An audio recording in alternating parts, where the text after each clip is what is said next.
Can you hear me yet? Yes, go right ahead, Dr. Temple. Okay, sorry, I should have started sooner. I'm now going to introduce our speakers for this session. And the first presenter is Dr. Raj Matabushi, who is the Associate Director for Guidance and Scientific Policy in the Immediate Office of Clinical Pharmacology at FDA. And he'll be presenting on clinical pharmacology strategies, the FDA perspective. Go, Raj. Good afternoon, everyone. Before I start my presentation, I would like to thank the organizers for providing this opportunity. Today, I will be sharing some perspectives and strategies for advancing new drug evaluation in older adults from a clinical pharmacology perspective. Before I proceed, below is my disclaimer. The outline of my talk is as follows. I will briefly touch upon the key clinical pharmacology considerations in older adults and their importance. I'll then describe the current paradigm of new drug evaluation of underrepresented populations such as older adults and the limitations with the current approaches. I will finally close out by outlining some strategies from a clinical pharmacology perspective that can be considered for advancing new drug evaluation in older adults. Over the next 3 slides, I will discuss the clinical pharmacology consideration in older adults, starting with the impact of aging on pharmacokinetics. With aging, there is an increase in gastrointestinal transit time, increase in gastric pH, and decrease in splanchnic blood flow. These changes to the physiology can result in altered absorption. For example, in older adults, there could be an unwanted release of the drug from an entry-coated formulation in the stomach. As it pertains to distribution, there is decreased muscle mass and total body water with aging, and also decreased P-glycoprotein function at the blood-brain barrier, though the P-glycoprotein function in the intestines is reported to be unaltered. There is an increase in overall adiposity also with aging. These have differential effects depending upon the physicochemical properties of the drugs. For example, lipophilic drugs such as benzodiazepines have increased volume of distribution and longer half-life as well as effect duration. On the contrary, water-soluble and more polar drugs will have lower volume of distribution and will have higher exposures in systemic circulations. As it pertains to hepatic functions, there is across-board decline, whether it be hepatic blood flow, production and flow of bile, capacity of phase 1 enzymes, which is further exacerbated in frail individuals, and also there are mixed reports of decreased capacity of phase 2 enzymes. All in all, these result in potentially increased systemic exposures. Lastly, with respect to elimination, the renal function is reported to decline with aging. Specifically, the glomerular filtration after the age of 40 decreases at a rate of 8 to 10 mils per minute per 1.73 meters square. This results in prolonging of the half-lives of drugs that are predominantly renally cleared and also increased accumulation upon repeat administration. Independent of changes in the pharmacokinetics, the impact of aging on pharmacodynamics can manifest due to altered receptor sensitivity. An example of this would be increased sensitivity of benzodiazepines in older adults or altered signal transduction. An example of this would be reduced reactivity of beta-adrenergic activity in older adults, or altered homeostatic regulations. A classical example is reduced baroreceptor response leading to hypotensive episodes and falls with the use of calcium channel blockers in older adults. All in all, these changes can decrease the sensitivity or result in uncertain drug effects in older adults, or increased sensitivity and exaggerated response for some drugs, and could also be the reason for increased risk of adverse drug reactions. Multi-morbidity and polypharmacy are two aspects that are of particular relevance as we consider the impact of aging on clinical pharmacology. The risk of developing chronic illness increases with aging, and the prevalence estimates of multiple chronic illness among older adults is 64%. Many of the chronic illness impact the physiological functions governing the pharmacokinetics and pharmacodynamics of the drugs, and thereby adding additional variability to drug response, which is often a drug-disease interaction. Closely associated with multi-morbidity is the concept of polypharmacy, aimed at treating the comorbidities and to maintain physical, psychological, and cognitive functions. Polypharmacy is prevalent in older adults. 40% of the patients take 5 to 9 medications, and approximately 20% take 10 or more medications.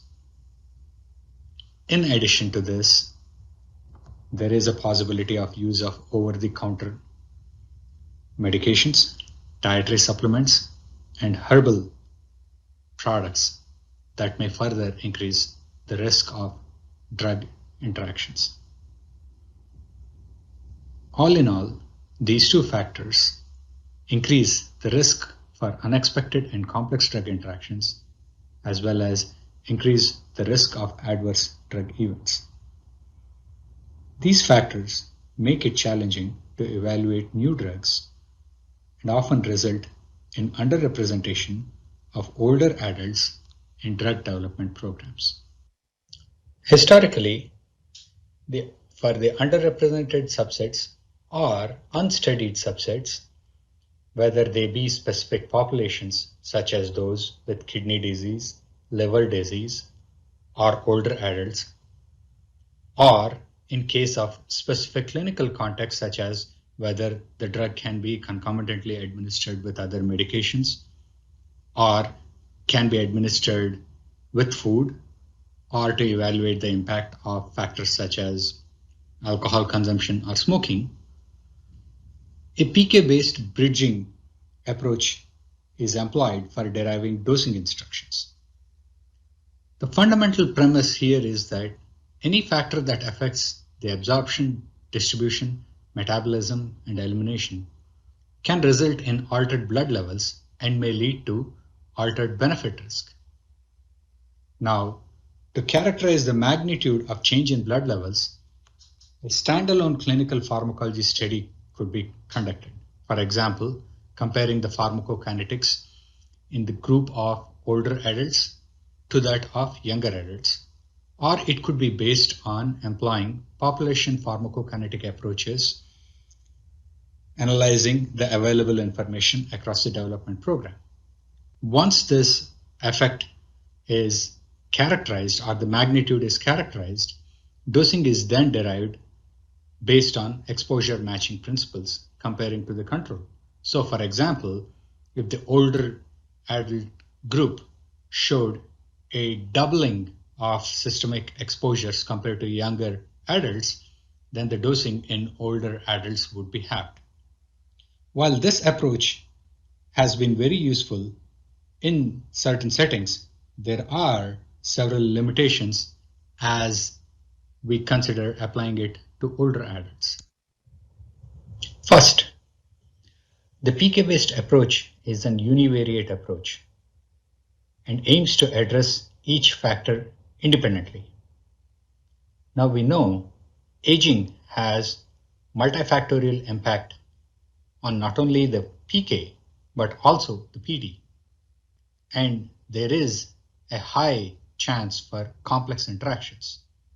As such, a simple approach may not be sufficient to address the dosing needs in older adults. Second, the PK bridging approach is based on the assumption that the exposure-response relationship across the spectrum of older adults is similar. This may not be true across all the indications, and in the current paradigm of drug development, this assumption generally cannot be verified. Further, the standalone studies which aim to characterize the magnitude of the effect are often conducted late in the clinical development, and as such do not inform the inclusion of older adults in late phase trials where valuable clinical experience is generated. While the population pharmacokinetic approaches are multivariate in nature, their utility is often limited by the availability of data in older adults. Hence, there is a need to consider alternative approaches for advancing new drug development and evaluation in older adults. Any alternative approaches for advancing new drug evaluation in older adults will rely on early identification and characterization of the key factors that are likely to alter the pharmacokinetics and or pharmacodynamics. Such information should be integrated to inform inclusion of older patients in late phase trials. To this end, mechanistic modeling approaches can be very useful to project the potential impact on the PK/PD via simulations in silico. Such approaches can also be useful to develop prospective dosing as needed and to inform and incorporate precision dosing elements where possible. Lastly, it is imperative to confirm or refine the dosing in late phase trials or post-approval. Currently, several quantitative clinical pharmacology tools are available to inform dose selection and support a rational approach for inclusion of older adults in late phase trials. The physiologic-based pharmacokinetic approaches can provide an understanding of ADME in older adults and could be useful in anticipating the impact of polypharmacy on pharmacokinetics. The quantitative systems pharmacology approaches that integrate mechanistic understanding of biology, pharmacology, impact of aging, and comorbidities on various underlying physiologic functions can be useful in anticipating the PD responses and clinical outcomes in some instances. While these two approaches are not that fully mature, nevertheless, they can be very useful in informing dose selection and supporting inclusion of older adults in late phase trials. Lastly, the population pharmacokinetic and pharmacodynamic approaches are very useful in integrating the clinical data and providing an estimate of drug variability.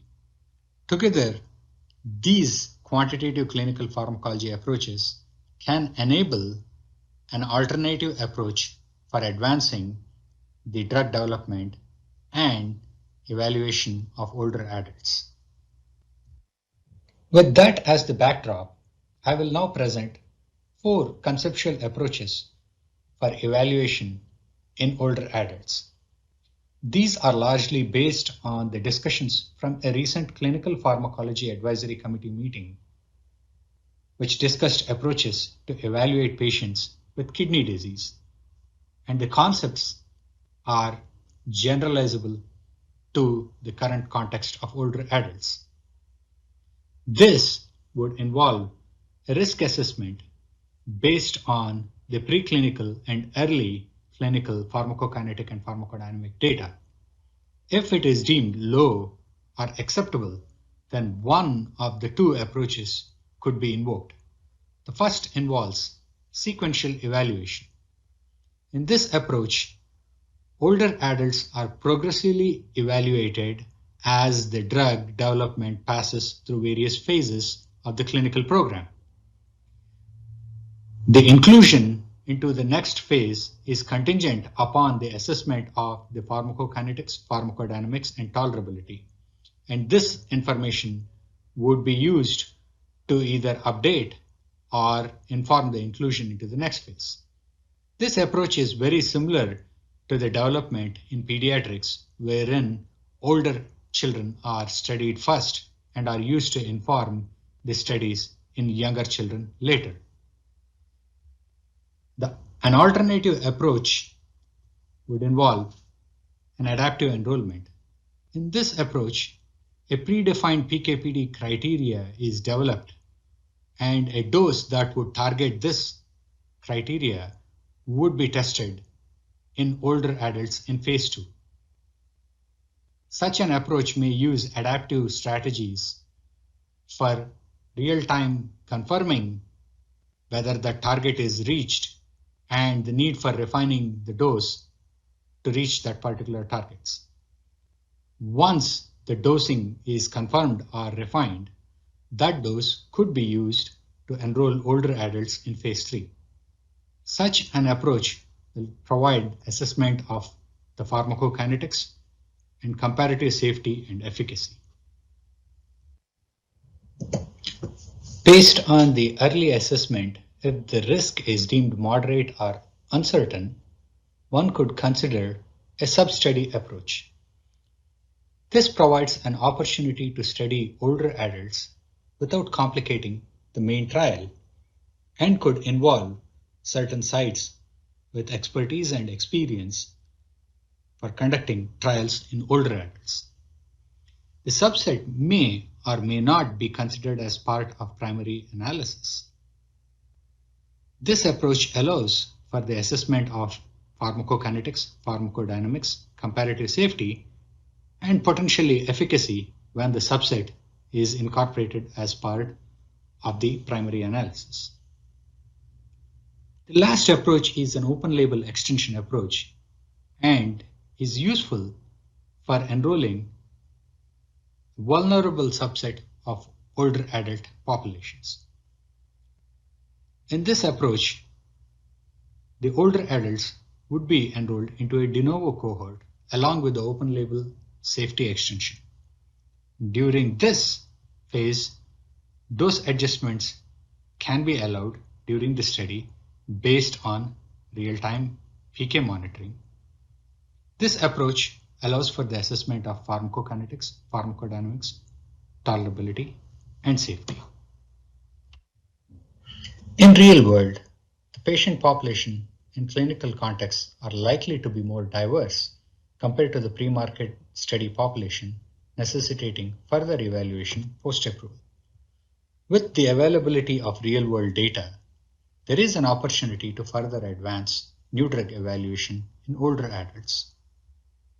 Quantitative clinical pharmacology approaches paired with real-world data will be critical in addressing dosing needs of older adults. Lastly, several key topics require in-depth discussion to determine the feasibility of the conceptual approaches. First, the sample size considerations for older adults.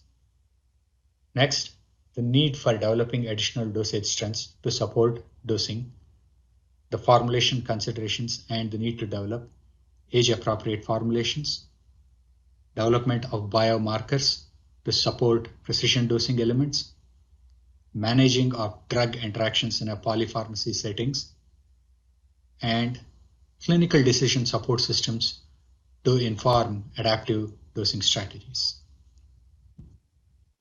In summary, clinical pharmacology considerations are critical for advancing new drug evaluation in older adults. Quantitative clinical pharmacology provides a rational approach for inclusion of older adults in late-phase trials. Post-approval evaluation and refinement of dosing strategies can help bridge gaps between drug development and real world. Lastly, operationalizing new drug evaluation for older adults requires multiple stakeholder input. Before I close out, I would like to acknowledge the contribution of the following individuals in today's presentation. And thank you for your attention.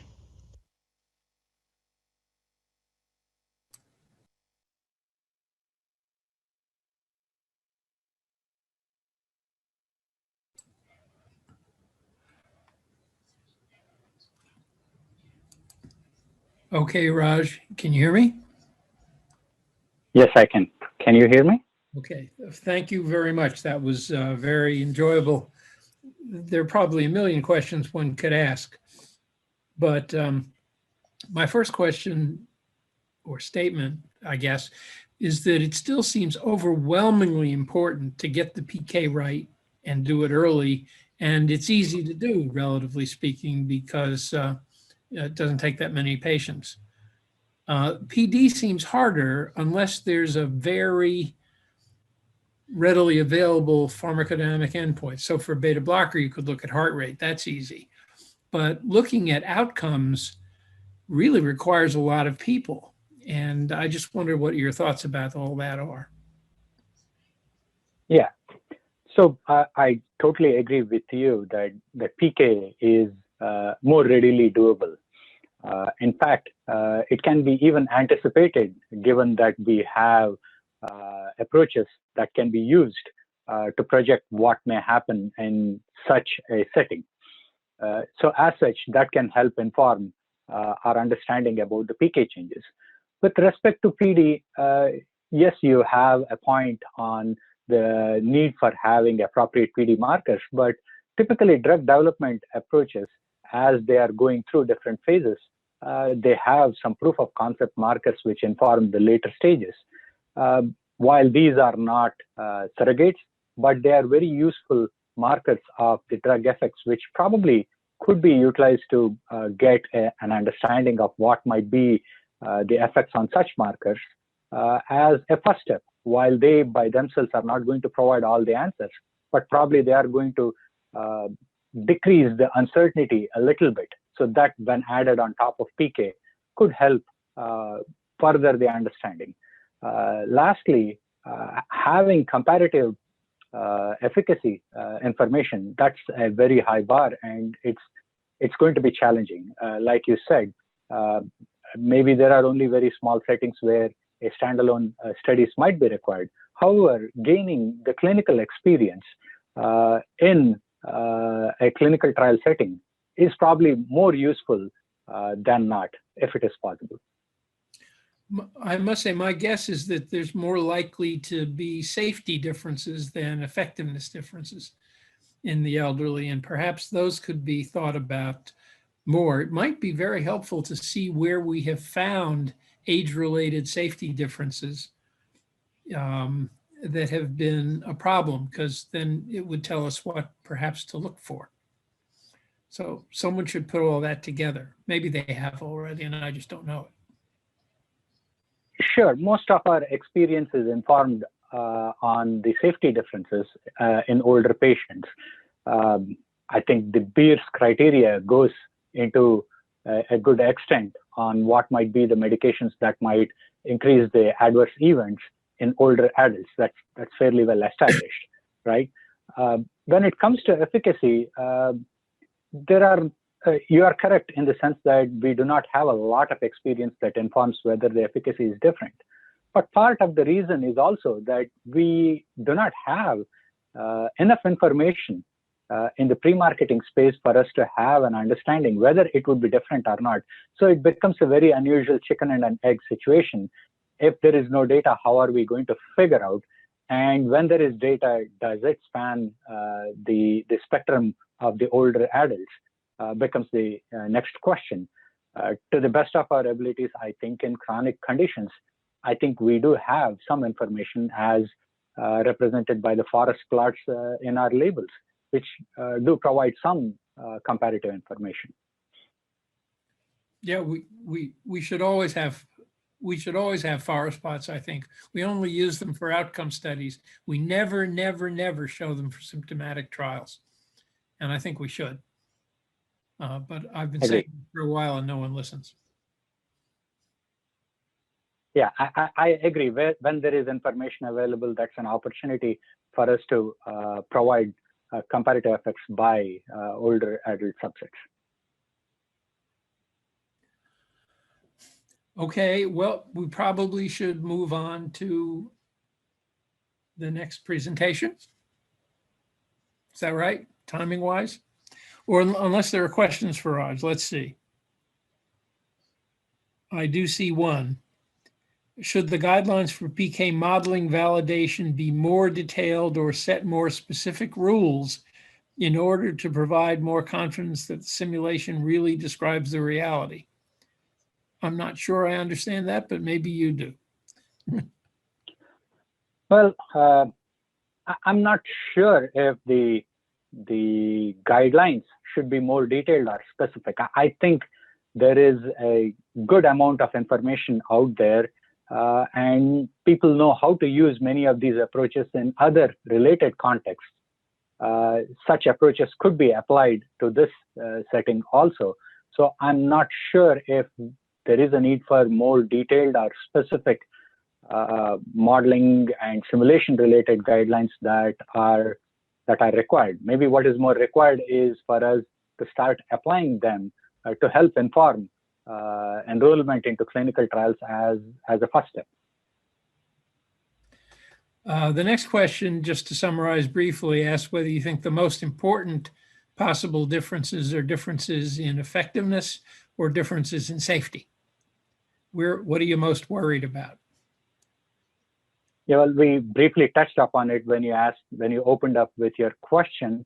I think both are important, but given our ability to evaluate, I think safety is probably more easily can be evaluated. We should also gain experience, and we touched upon where available, we should be able to summarize that information, which provides some comparative experience. Okay, next question from Daphne is whether everything you've been talking about is applicable only to small molecules, or could you think about biologics in the same way? Yeah, excellent question. Most of our experience is rooted from small molecule experience. A good amount of those are probably transportable in the sense that some of the baggage that comes for small molecules in the form of PK and the impact of PK are less likely to be expected with biologics. However, the PD related aspects probably are probably similar. Having said that, given that the PK related changes are not anticipated, or the various drug interaction potential, at least from a PK perspective, are not anticipated for biologics, it actually makes it more feasible to not have exclusions of older adults, especially for biologics. That would be something worth considering. Okay, thanks, Raj. I now have been informed that the next speakers are supposed to begin at about 1:45, and it is about 1:45. So let me call on Jack Cook, Vice President in the Clinical Pharmacology Department of the Global Product Development Unit at Pfizer, and Dr. Sebastian Herder, a clinical pharmacology expert at Boehringer Ingelheim, and they're going to be discussing the pharmaceutical industry perspective on all this stuff. Thanks, guys. Dr. Cook, begin. Hello, I'm Jack Cook, and first off, I'd like to thank the organizers for inviting IQ to make a presentation on an industrial perspective of evaluation of new drugs in older adults. Sebastian and I will be presenting today on behalf of our IQ work group, and the other members are listed at the bottom of the slide. This work was done with the full support of the IQ consortium. The views presented here are those of the speakers and not necessarily reflect the positions of the Food and Drug Administration. I'm a full-time employee of Pfizer, and Sebastian is a full-time employee of Boehringer Ingelheim. As we begin, there's some concepts I hope you will see that are kind of big picture themes of our presentation. First, we think it's ideal that the information to provide and obtain optimal dosing and risk-benefit evaluation in older adults should be done during development and if possible, not post-approval. Secondly, we think the industry and the world is well positioned with tools such as modeling and simulation, statistics to examine and quantify relationships between pharmacokinetics, dynamics, efficacy, and safety. Three, the current state is actually 30% of clinical trial participants are elderly, at least by the definition of 65 or older. And so a question to consider, is it really age that we're after, or is there some other characterization of individuals that will better get at optimal dosing in patient populations? The topic of elderly is not new. It's been under discussion at least as far back as 1987. We found the quote here from Bob Temple stating that it's important to look for and try to detect pharmacodynamic differences related to age and or other influences. Last year, there were 3 draft guidelines issued by the agency, illustrating that this is a topic that is heavily being considered and of interest to both industry and the FDA. So one may start out with asking what the problem is, and it brings up several questions. First is, do our early stage development programs generate sufficient information to inform dose selection in older patients for those later late stage development trials? Does the efficacy and safety demonstrated in those late stage trials, and particularly the phase 3 pivotal trials, reflect the effectiveness and safety in that older population who will eventually receive the drug once marketed? And finally, are we able to define the right dose for an older adult population based on our clinical development program at the time of submission? So keeping to kind of the question-based, wanted to answer the question, is elderly participation restricted based on age? Is that what's keeping us from being able to examine the consequence or the risk-benefit in elderly patients?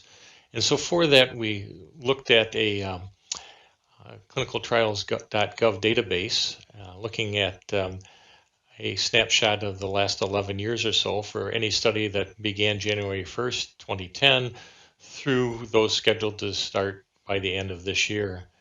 From that list, we dropped any trial that was pediatric only. We selected only phase 3 trials and those that were industry sponsored, and came up with a list of slightly larger than 10,000. Due to download limitations, we downloaded the first 10,000 entries into that file, and then did some further elimination. We eliminated those subjects with an upper age of 18 years. Even though 18 is considered an adult, we felt that these were more pediatric trials. We eliminated any study where total enrollment was less than 50 and came out with 8,702 trials used. From that, we were able to make the following plot. Along the x-axis is the upper age limit. On the y-axis is the cumulative number of studies that have that as an upper age limit, and the following could be found. The majority of studies, over 60%, had no age limit in that, so it was not a restriction for elderly to enter the trial. Looking at trials for 60 that allowed at least up to 65, that's well over 90%. In fact, it was only a small fraction of trials, less than 2%, that had an age limit that restricted it to what one might refer to as younger older adults of less than 55. It was interesting, at least to me, that about 2% of the studies had age limits that were restrictive, but that were set at 100 years or greater, up to 130 years. The conclusion that drawn from this is that exclusion criteria for age may not be the problem. Rather, the problem may be with other hurdles for participation if we're not getting enough elderly into trials. To confirm this, we also did an ad hoc survey on controlled registrational trials among the workgroup members. In that list, we gathered information on 51 recent trials across a whole host of indications, and we looked at the age restrictions per protocol. The majority of them, 3/4, had no age restrictions. In fact, that there were 5 dedicated to older adults, and only 8 had age ceiling restrictions, and those were 80, 99, or 75 years of age. The actual results of the trial had 86% that reported patient ages of at least 75 years or greater of having participated. 2 of them had additional design features to increase the inclusion of the elderly, such as broader comorbidity or co-medication inclusion. As a result of analyzing data, there was only 1 dosing recommendation that included age as a factor, and that was where they excluded an age of greater than 75 years in a label. And finally, the methodology used to examine age-related changes in either the kinetic dynamic relationship or in the benefit risk profile were population modeling or other modeling such as exposure response, QSP, disease progression, or PBPK. So on whole, that confirms that we don't have restrictions of age in most of our trials, that we don't often find, at least with the data collected, that age in and of itself is an important factor in the safety efficacy analysis, and that we do look and try to look in nearly every trial. If one looks at another snapshot of what's included in clinical trials, you find that while overall the majority of participants are younger than 65, there's still 30% or greater of the total participants being age 65 or older in trials, although this average tends to be smaller in the US with only 21%. But either way, still a what I might call a significant number of people included in trials. Is pharmacokinetics the issue? We do know a lot about the pharmacokinetics in elderly. We do realize that there are more frequent organ impairment. There are several physiological changes, such as blood flow, liver size, etc., that we know occur in the older adult population. There's some things that stay the same. The major liver enzymes and the magnitude of drug interaction effects are mostly preserved in the elderly. Some transporter action may decline, but in general, there is a feeling that the interoccasional variance in older adult population is increased by a multitude of factors. So kind of a summary of the PK as an issue is that we do know what factors tend to influence changes in PK that can be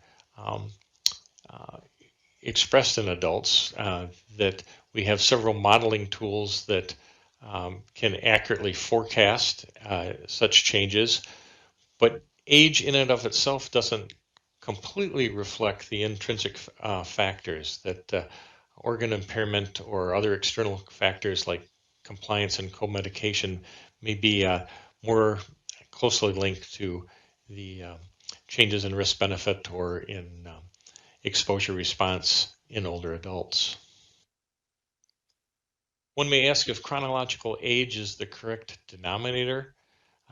The definition of elderly being 65 years and older is an arbitrary one that probably was first recognized as or first used as to define the participation in a pension plan by German Chancellor at the end of the 19th century.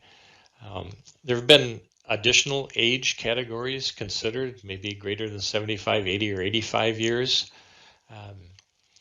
Also, other attempts at coming up with better correlates to possible changes or markers of concern are things like the frailty index, hoping that that can identify patients who are more susceptible to harmful AEs such as falls as a result of dizziness, and these are usually measured by physical tests such as performance battery or gait speed. One could also consider cognitive impairment as something from separate from frailty. And biologically based markers that change with age. One can think of probably the most common is creatinine clearance as a measure of renal function that we know declines with age. What we find is neither age nor frailty or some of these other biological age markers don't completely reflect the underlying issues of multiple morbidity, polypharmacy, or deviating pharmacodynamics and more harmful AEs. So age might not be the answer. We haven't found all the things that we would wish to maybe more individualized dosing for these individuals. This slide effectively sums up what I've talked about in the first part of the talk. There's a lot of things that can affect response in the elderly. Pharmacokinetics is one component where, for the most part, we probably have good information on what can change and how it changes as folks grow older. Some things we're just gathering information on that we may need to dig more into, like polypharmacy and other comorbidities. And the ultimate goal would be to come up with better markers, probably better than a person's biological age, that can help benefit dosing in these individuals when the risk benefits changes. With that, I'm going to turn the presentation over to Sebastian, who will carry on from here. In this final block, I will briefly address the value, but also the limitations of real-world data from the view of the pharmaceutical industry. I will try to illustrate this on the example of the direct oral anticoagulants apixaban, dabigatran, rivaroxaban in the indication of stroke prevention in the population with non-valvular atrial fibrillation. So all these three compounds conducted large phase 3 trials in multiple thousand patients with a major contribution of elderly patients, so that the average age in these trials were older than 70. Of note in this indication is that the stroke risk, but also the major adverse risk, the bleeding, is depending on age. However, only 2 compounds were finally labeled with age-adapted dosing. That is dabigatran in 3 countries and apixaban as a composite together with body weight and renal function. The EMA initiated a large retrospective analysis with a focus on bleeding, the adverse events, but also with a strong focus on elderly patients. This analysis comprised almost 1 million patients from EU, Canada, and the US. The results were in one way very comforting, as they confirmed the results of the large pivotal phase 3 trials. On the other hand, the results were a bit disappointing because no meaningful new information was generated, and they were considered not sufficient to recommend any new dosing in this population. I will now try to summarize these findings for real-world evidence in order to improve therapy in elderly patients. In case that your phase 3 trial has a substantial proportion of elderly patients, it is unlikely that real-world data will add very much new information on effectiveness. Same may hold true if the disease and the pharmacodynamics does not change with age, so an extrapolation may be feasible. It seems also to be the case that the real-world data are too insensitive to define any new dose approach, and that may be due to the fact that usually PK is not included in real-world data. They are very helpful if you don't have sufficient elderly patients in your phase 3 trial, and it is definitely true that only with the real-world data you may be able to detect rare safety events. All this is post-approval. The bigger value in our view is for real-world evidence data even to generate information on comorbidity, standard of care, co-medications, to have it during your clinical development and use it during your clinical development, meaning pre-approval. It is also very helpful to use real-world evidence for novel statistical approaches, which allow an extrapolation of the randomized clinical trial data to a real-world population. Finally, they may also help to define new, innovative, pragmatic trial designs. I will now come to a final summary and conclusion. In our, though limited assessment, we haven't found age restrictions per protocol being common. What is probably more important is that there are additional factors which hamper the inclusion of an older adult population, and that may be additional in or exclusion criteria, something related to organ function, that may be screening failures, or other factors like the lack of information about a trial which is given to this population, mistrust, or other related issues with the informed consent.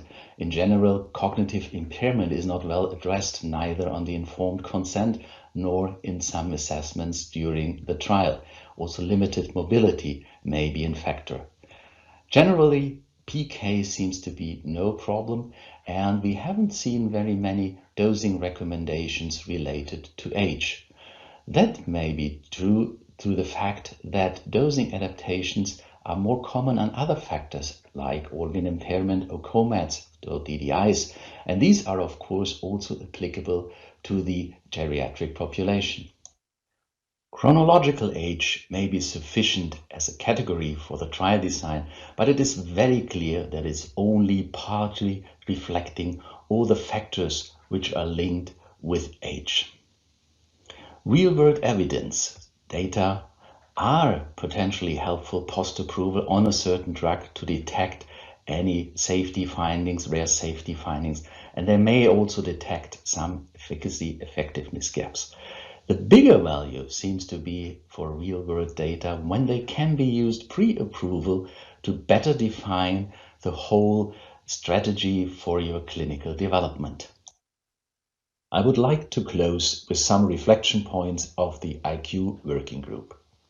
In our view, age-related information should be generated pre-approval.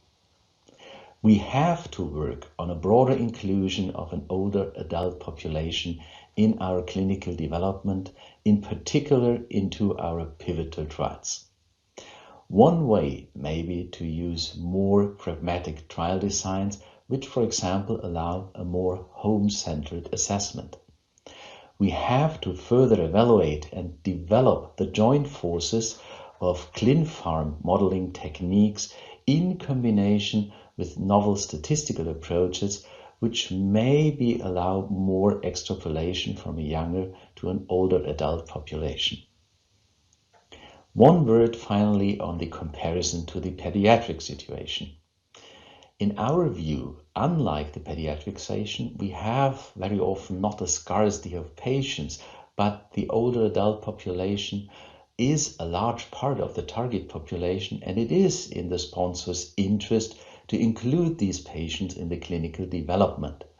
Therefore, it may not be necessary to have an additional incentive and penalty framework.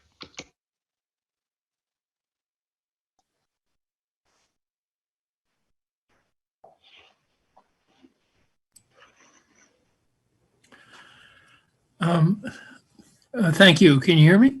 Yes, we can. Okay. Well, those were good. From the sound of it, you would say on the whole, the industry is doing reasonably well at including older patients. And obviously there is some interest in doing that because they're likely to be heavily users. So my question, but it doesn't seem so clear that they are including people with other diseases and on other drugs as well as they should be. Do you have any thoughts about how that inclusion can be stimulated? Or maybe you don't agree that those are not being adequately included, but I think most people agree that they're not, that concomitant drugs and concomitant illnesses too often lead to exclusions. What can be done about that? So do you want me to go to first, Sebastian? Please, Okay. yeah. And I'm, Okay, yeah, and so, myself. right, and so I think it's already been raised before. It's the other things we put into trials. It's the other exclusion criteria.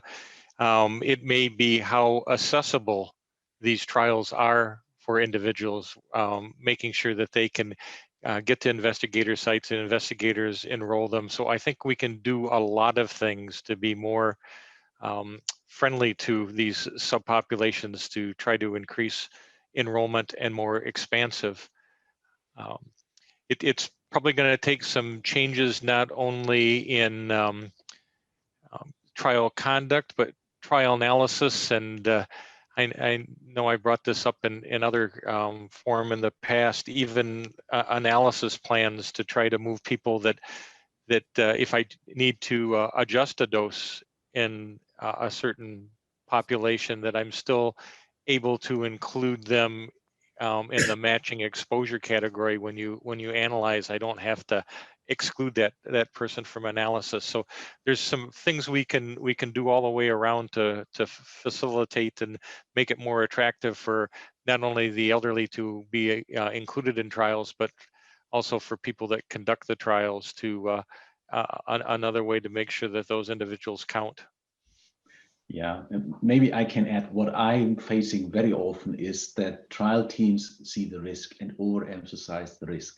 So let's take the example of some interaction. So we find this out, we do DDI trials, and then we say, okay, there is something which might increase exposure. So then, of course, this will end up potentially on an exclusion list with all the co-medications which are part of the metabolism of this enzyme. We try now to say, okay, this is a well-controlled trial, and in the lucky situation, we even have dosing. This is also another aspect, of course. Very often you don't have enough doses to get the exposure matching in this population. So that's what I see and where we have potentially to work to say, okay, let's maybe take the one or the other risk or be prepared, also look for anything to clarify what is really the risk in this population. And then this might allow a broader inclusion in the trials. But that's a long discussion with trial teams because they are very much worrying about the risk of the medication in this population when they have additional disease and when they have an impaired metabolic state or state of impaired organ function, which leads to higher exposure. I think that's, for me, the major problem, and there we have to work on. Well, to do some of the things you're talking about, to give people with renal impairment that matters to this drug, or hepatic impairment that matters to the drug, or drug-drug interactions that matter to the drug, you have to be prepared to adjust the dose in the population. That's not a common thing. You think people are prepared to do that? Well, it's probably a bit of industry's hesitancy and maybe a number of years ago reluctance. As I was trying to say that if I have to have the dose in a renally impaired population to match the exposure, I'd like to lump that person's response in with the higher dose to the non-renally impaired. And before there were barriers that said, no, you can't do it because we need to do everything by dose. Oh, that could be discussed. I think we. Yeah, no, I agree. It just hasn't been, there have been barriers raised and we haven't beaten those down yet.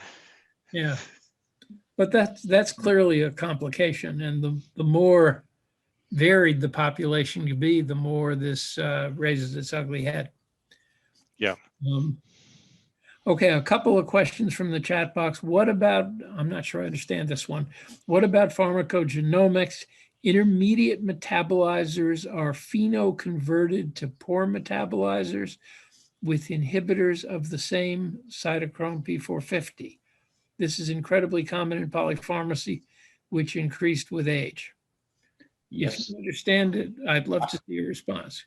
I understand it. I think that's true, of course, that you have this conversion because you inhibit the enzyme and then you look like a poor metabolizer.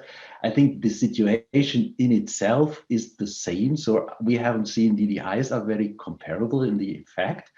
However, it's true, the more co-medication you have, the more or the higher is the chance that you have some interaction. You might even converse someone to be a poor metabolizer, and if then your drug is metabolized by this enzyme, of course you have to adapt the dose. The same holds true for any other co-medication which is metabolized. So I think that's the problem for elderly and younger if you have many drugs on board. So I see not real difference to the elderly in this regard. Yeah, and I'll just add the challenge is to get that information on that individual, because if they have that, you know it matters for them before you start dosing them, right? And so that's another complication of running the trial. If you deem it important enough, you've got to screen everybody and then adjust their dose by that as well. One other interesting question directed to me privately, so I won't reveal who it's from. The question is, how can you incentivize investigators to enroll these compromised patients? That's one question. But the second question, even more interesting to me, is in the age of personalized dosing and all the conditions we've discussed already that suggest a different dose, how can you think a trial of only one dose makes sense? Are we at the stage where essentially all trials ought to be having dose modifications in them? That would be a radical departure from everything that's been done in the past. What would be interesting to me is to actually sit down and try to figure out, because it's not going to matter for every drug, but some drugs it's going to matter, and to figure out what that ratio is, right? And so I'm even thinking that there shouldn't be paper labels anymore, right? That you have ways of inputting patient factors, and it helps you with the dose rather than having to read the labels, which tend to treat everything as the patient has this, or the patient has this, or the patient has this in recommendations, and it doesn't consider patients as a whole. I'm not sure how you incentivize. I'll leave that to those that are closer to that than I am. Yeah, and another thing, you would really have to go through what is currently on the market. How is it labeled? I think the most have only a few doses on the market. And how much do they not produce the effect or have really huge safety problems in an elderly population? I think that's something you might be able in one epidemiological trial to look at, but that would be the starting point. How bad are we at the moment in this population? And I don't dare to say, okay, we are pretty good. I have simply no idea how it is in the real world, but that would be the first, because it was raised a couple of times. Pharmacodynamics might be not so different, and many drugs probably have a broad safety range. That is also something we should consider here before we start to have these radical changes. And I'm a friend of personalized dosing, no matter. So The last point's important. Many drugs have their toxicity topped off and it doesn't get worse as you get higher. But for the ones that where it is dose related, okay, I'm told that we need to move on to the speaker. Thank you very much. Thank The you. next speaker is Dr. Gilbert Burkhardt, who is the Associate Director of Pediatrics in the Office of Clinical Pharmacology at FDA. Gil?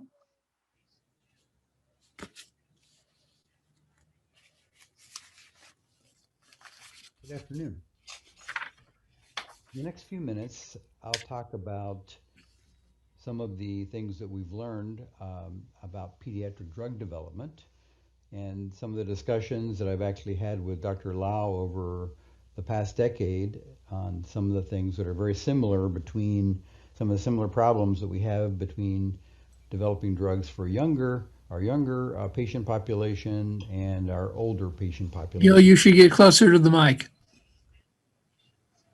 I think that this timeline for pediatric drug development best explains what's happened over a 60-year period. And I've divided this above the line into some of the things that had to be done in science, and below the line, some of the regulatory or legislative things that happened during the 60-year period. It was very important that we had the science hand in hand with regulatory and legislative efforts. So in the early 60s, Sumner Yaffe developed a pediatric clinical pharmacology unit at Buffalo Children's Hospital at about the same time that Harry Shirky, who was in Cincinnati, was making national efforts to understand the fact that children were not included in drug development and coined the term therapeutic orphans.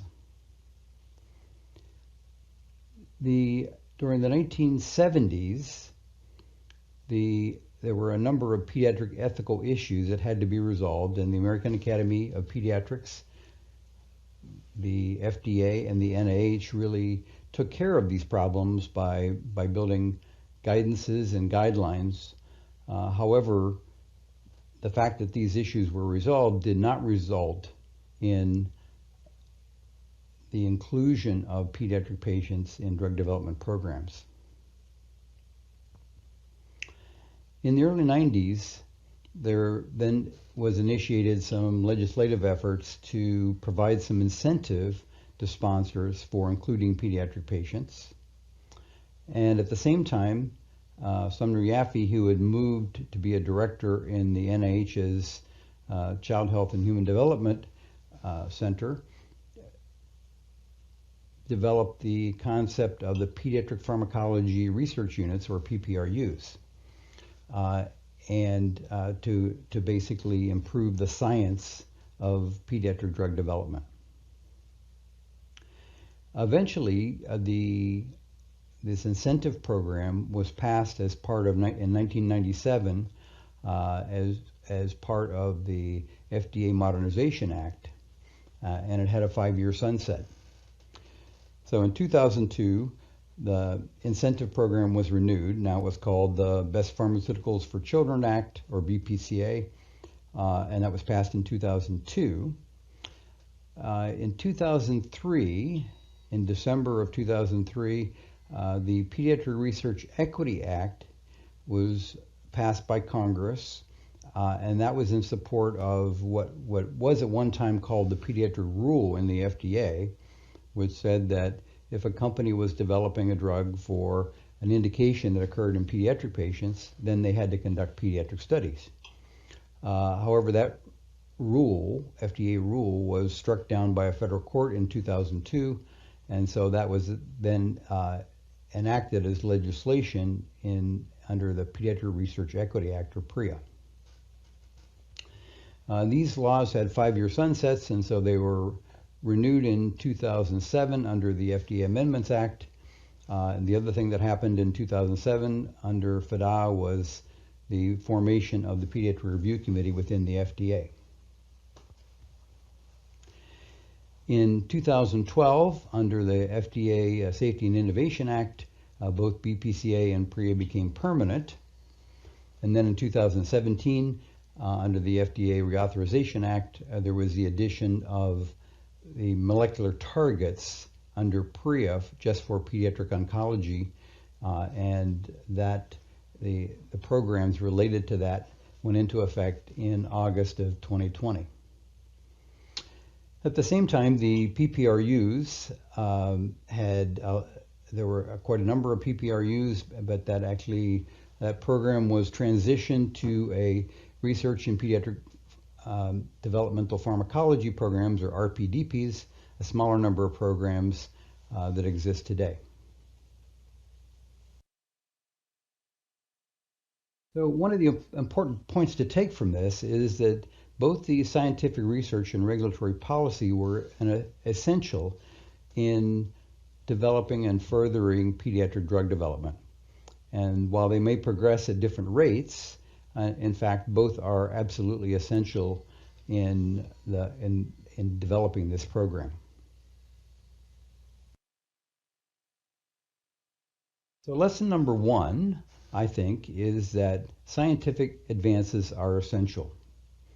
And so even at this point in pediatric drug development, what's unknown is substantial, and a plan has to be developed that prioritizes the work to be done.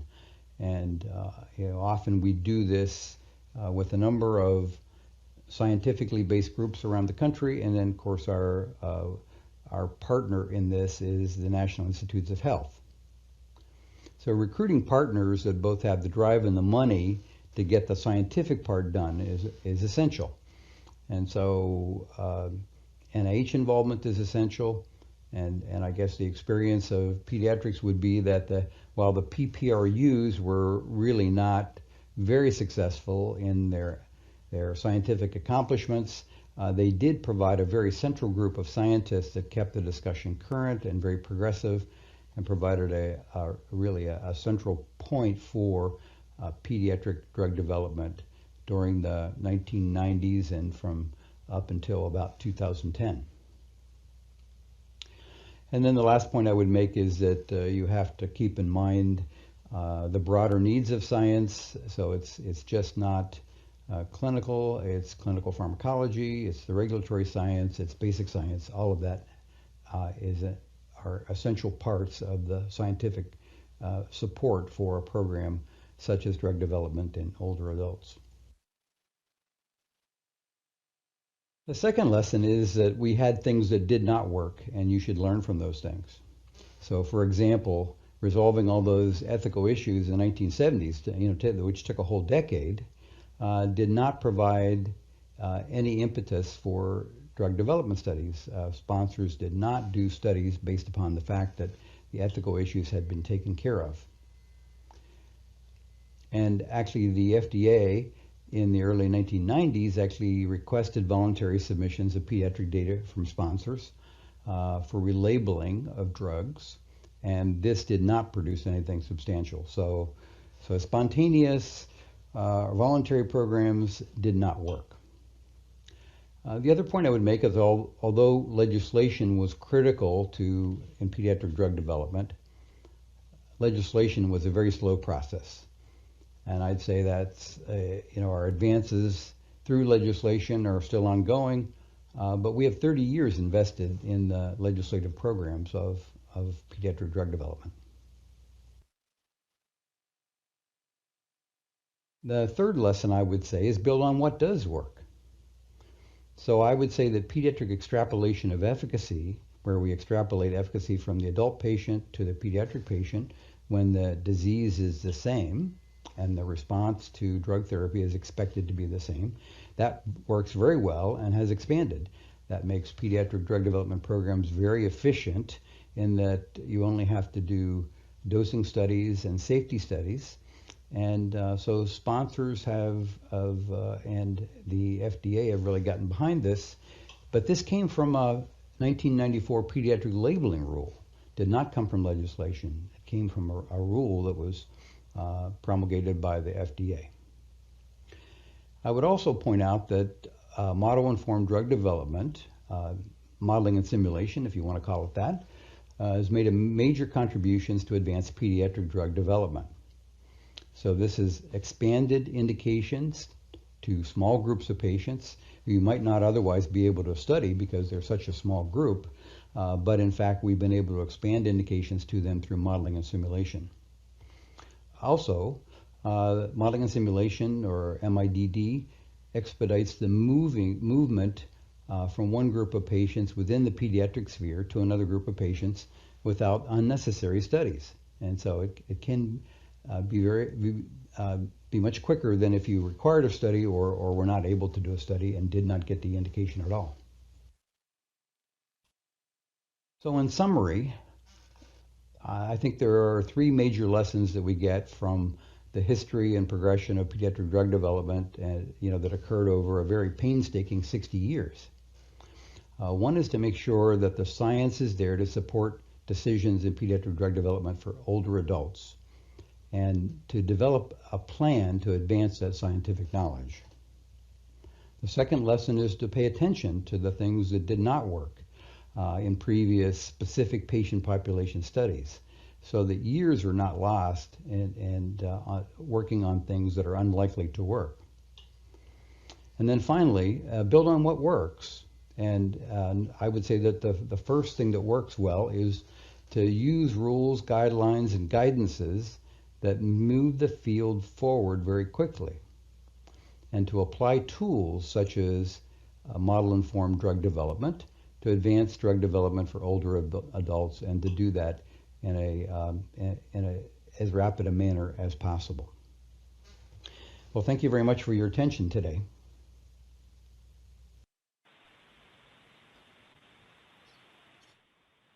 Thanks, Gil. Let me start out with a question. I don't see offhand how model-informed drug development helps you figure out what the PK differences between young and old are and what the safety differences might be. Effectiveness maybe. Any thoughts about that? Yes, I apologize if the sound on the video was not very good. Hopefully you can hear me better now. Boy, you're noisy now. Yeah. Oh, good. Okay, great. Thank you. Well, I think, modeling and simulation in the simplest form, I understand what your question is, but I think you have to kind of look ahead. And looking ahead, we're talking about some of the things that Raj talked about, like physiologically based pharmacokinetics, and perhaps at the more complicated form of that is systems pharmacology or quantitative systems pharmacology, where you actually take all the data you have available, or obviously use science to obtain the data you need to develop fairly intricate, complicated systems that understand drugs, responses, and safety. And so I think they're very important safety studies. Daryl Abernathy was our safety director in the Office of Clinical Pharmacology before he died. And he was very involved in developing quantitative systems pharmacology. There's a very nice white paper on that with the NIH that was 2011, I believe. And so that's where we're headed, Dr. Temple. Okay, does still sound to me like you're going to need some data on safety in the elderly population. It doesn't sound as modelable as we would like it to be, but we shall see. Well, you can't model without any data, Right. So garbage in, garbage out. You obviously have to have some data. And I think that's where my point about science comes in. We don't have the money. The NIH doesn't have the money to do everything, so they need some clear direction in terms of the types of things that will give you the information that allow you to answer some of those questions very broadly, not just on a drug by drug basis. We need that, but more physiologically based, and that's what we do. That's what we do in going from premature infants to neonates to infants. and even to some of the developmental problems that occur in adolescence. And so it's really not any different. Okay, well, it's time for, thank you, and it's time for us to move on to the next speaker, whom I'm positive everyone knows. It's Dr. Janice Schwartz, Professor of Medicine at the University of California, San Diego, who's going to present a proposal for initial step to improve representative of older age groups in drug development. And we can't wait to hear your proposal, Janice. Go. Hello and good afternoon.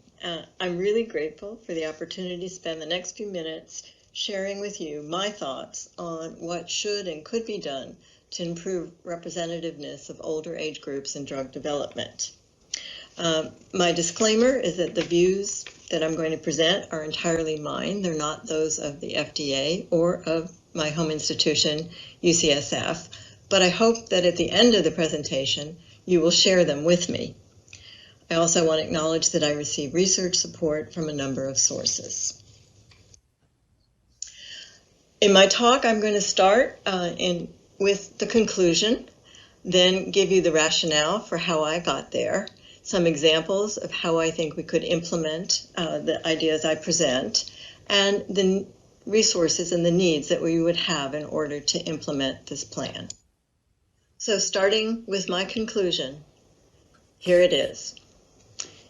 Enrollment of older adults in registration clinical trials of new drugs should be in proportion to their presence in the population with the treatment indication. When we began planning this workshop, I thought that one of the goals that we might have was to have a universal definition of older age at the end of the conference.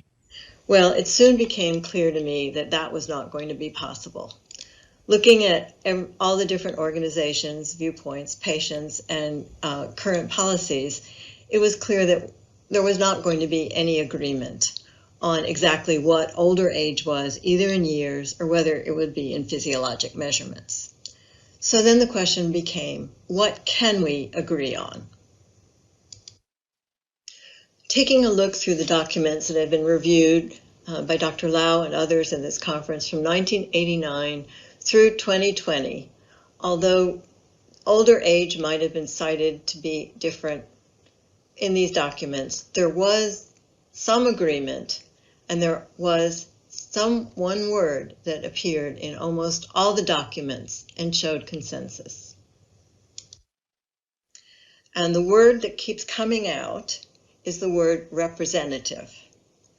The groups that are studied during drug evaluation should be representative of the target population that's going to receive the drug clinically.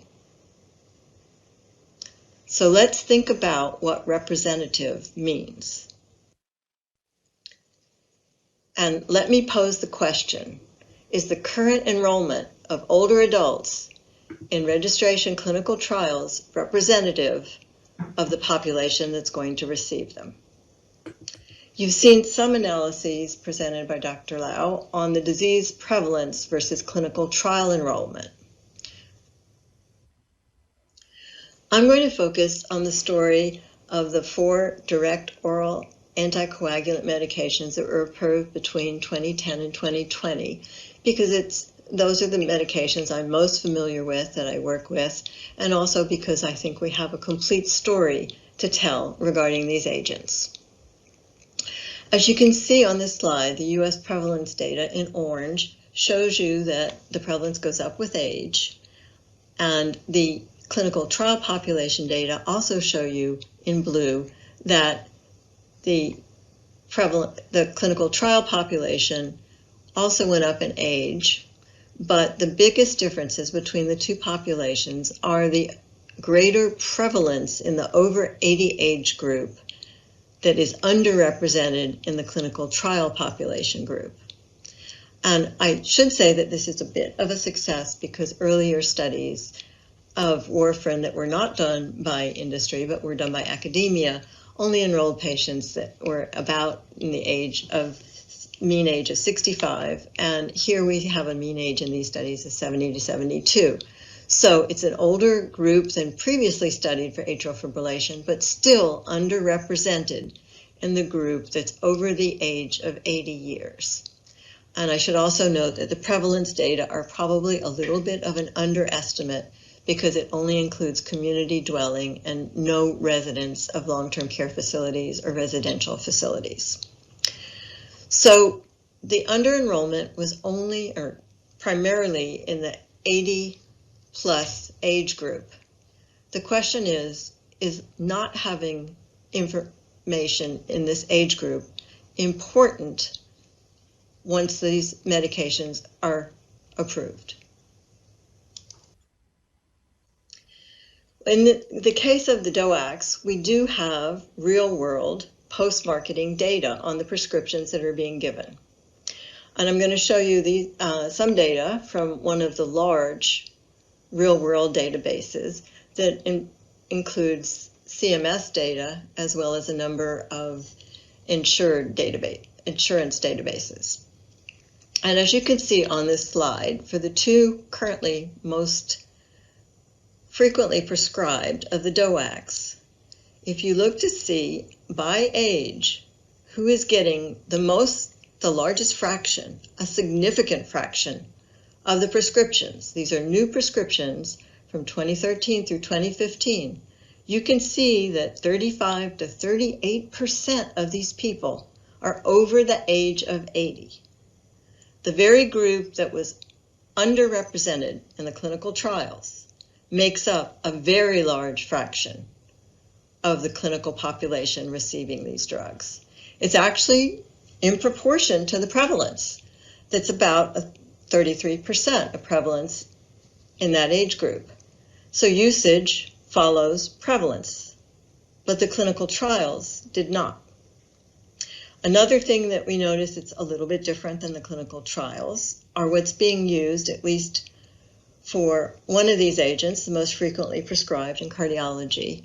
About 1/4 of the patients are receiving a reduced dose, a low dose, that was only evaluated in 5% of the clinical trial population, a number that was too small to provide a definitive answer about the efficacy for that dose. So what does the real-world population over the age of 80 years receiving these drugs have? What are the conditions? You've already heard from a number of the speakers before me. They have multiple medical conditions. They become more frequent with older age. A number of these conditions, such as hypertension, diabetes, are treated with more than one medication. So they have a number of conditions and even more medications. About 3/4 of this group receive over 5 prescription medications or have polypharmacy.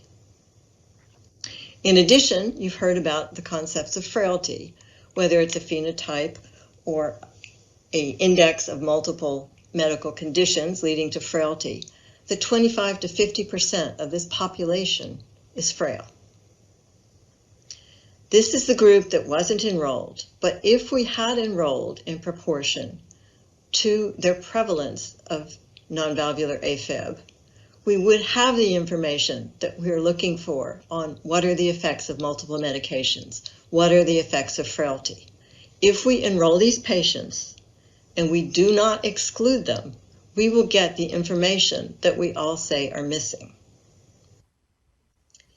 Now, what is the consequence? We see that a large fraction of the patients who are getting these medications in clinical usage were not evaluated under rigorous scientific conditions or data collection. So at the time they were released, we had somewhat of an unknown safety and efficacy profile, and over 1/3 of the population that's going to receive the drugs during their initial clinical usage.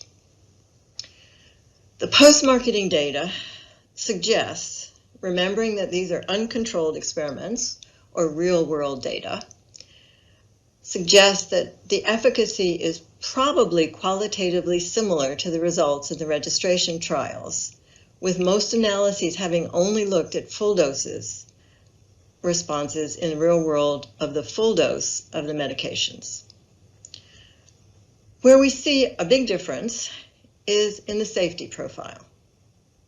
We see major bleeding rates, and that major bleeding rate here means death from bleeding, hospitalization, transfusion, or a drop in hemoglobin that would require 2 units of blood to correct. Those major bleeding rates are 2 to 4 times higher in the real world, especially in these older patients, than were reported in the registration trials. We also see that the significant fraction is receiving a dose that was not definitively tested during the registration trials. And in some cases, we're seeing that underdosing outside of recommendations is being done by physicians, presumably to avoid bleeding complications. What has this resulted in? Well, today, 2 of the 4 agents that were approved during this period of time currently appear in the American Geriatric Society 2019 updated Beers criteria for potentially inappropriate medication use in older adults. I don't think this is the situation any one of us would have wanted to see for a class of new drugs that really may have some advantages over everything that was used previously, but for which we really did not have enough information about them at the time that they were put into clinical use. So how can we avoid situations like this in the future? How can we have a more representative enrollment into our clinical trials? Well, I would say quite simply, I think if we enroll into the clinical trial patients in age proportion to the ages of the prevalence of the disorder or the target treatment population, that we would then have a representative clinical trial population. In many cases, this means we'd be shifting over the clinical trial populations over to include the very old patients with the conditions in the community. We've shown you this for the example of atrial fibrillation. If we also look at the bottom left-hand side of the slide, for heart failure, it's very similar, with clinical trial population enrollment being much greater at the younger ages and far more patients with disease in the community not being enrolled at the older ages. Similar findings for depression shown on the right side of the slide. In this case, it's a skewed distribution, both of the clinical trial population, but the prevalence is much higher at the older ages than the enrollment into the clinical trials. The most egregious examples are certainly in oncology, and here on the left-hand side is the non-small cell lung cancer example shown earlier as well by Dr. Lau, which shows, with blue being the clinical trial enrollment, going down with age, and yet the prevalence in the population clearly goes up with age. This great disparity in age enrollment is obviously what led to oncology to look at guidelines and have new guidance and for enrollment into the clinical trials. On this slide, we have the example of osteoporosis. If we look over on the right-hand side, we see the prevalence of osteoporosis is relatively evenly distributed across the postmenopausal years. In contrast, we see that in the enrollment of the clinical trial populations, we see that there was very few in the 50 to 59 age bracket and increases, and actually the average age was about 72 in the trials of osteoporosis, and with very few in the over 80 group. So basically undersampled in both the 50 to 59 and in the 80 plus age group. So again, non-representative in this way as well. The concept of enrollment in proportion to age is obvious to all of us in the extremes. I think that all of us recognize that dementia occurs at very old ages, and you're not going to enroll younger people or children who don't have that disease into a trial. Similarly, childhood diseases that don't affect adults or older adults are not going to require enrollment of older adults or adults into them, and childhood diseases will be evaluated in children. But I think there are many conditions for which the distribution is not quite so extreme. We've shown you examples where older adults are underrepresented, and then there are the extremes of children versus older adults. But here with this example, from looking at the incidence of new cases of chronic hepatitis C, we see a different kind of distribution. It's both bimodal in when it occurs, but it also seems to be almost non-existent in the very older age group over the age of 80, as well as not occurring in children below the age of 12. Looking at prevalence data and matching the proportion of patients enrolled into the trials to the prevalence of the disease can also indicate groups that may not need to be studied in the clinical trials because the prevalence is so low or the disorder does not occur in them, and they will not likely be treated with these agents during clinical care. In order to implement representative patient enrollment, certainly there are some resources that are going to be needed, and it begins with data. Certainly we learned during the exercise of comparing the prevalence data, trying to look at prevalence data in the United States and compare it to clinical trial enrollment. We found it was not readily available, and that the sources would need to either be developed or shared between agencies, and these distribution models of populations warehoused for use and development. Certainly the census data are needed, but what is missing from both that and most of the prevalence data are the information on people living in residential facilities. Again, that represents a fraction of the very old population that are not included in any of the current prevalence data of conditions that are for community dwelling only. In addition, the clinical trial data are needed with great detail, but those are available within the FDA. Certainly then, once we have the prevalence data, we need to come up with guidances within the FDA for what would be representative patient enrollment. During the design of trials and the evaluation, what would be representative age quantiles that would represent the proportions in the population with enough granularity, but not too much granularity? What will be the allowable variation? What exceptions will you make for conditions when you're worried about safety in some group, such that they might want to be oversampled in relation to the proportion with the disorder?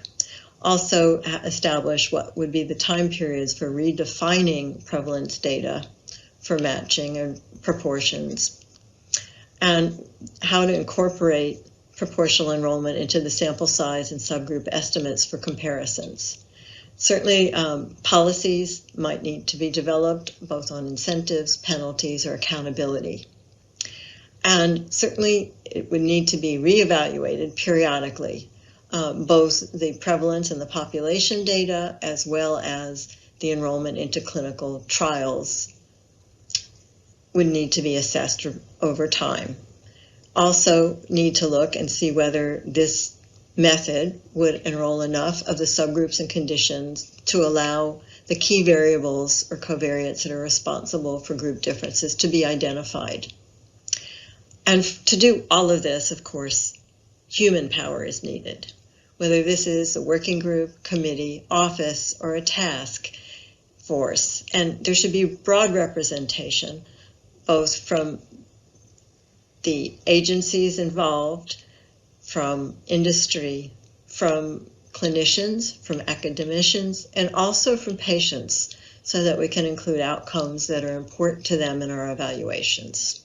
There is a role for everyone to play in improving the process of evaluating drugs, especially evaluation of new drugs that will be used in our older populations. So I want to conclude and leave you with the concept of representative patient enrollment, or RPE. I had originally planned on calling this proportional patient enrollment, but in the age of COVID, PPE means something very different. So my concept will be representative patient enrollment.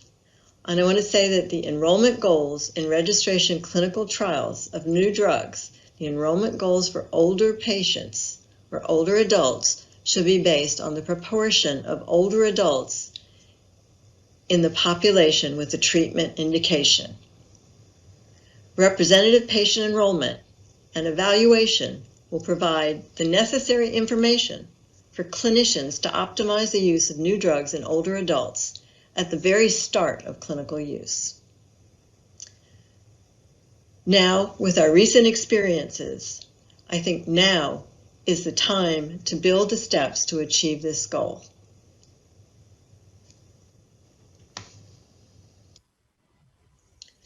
Before we stop and take questions, I do want to give out a special shout out and thanks to the FDA Offices of Clinical Pharmacology and New Drugs, as well as CEDAR, for organizing this workshop and bringing this important problem to our attention, and to the fellows who actually prepared the landscape analyses and did a lot of the hard work.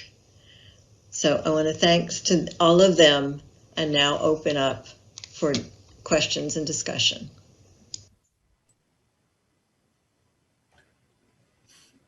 Janice, let me start with one question.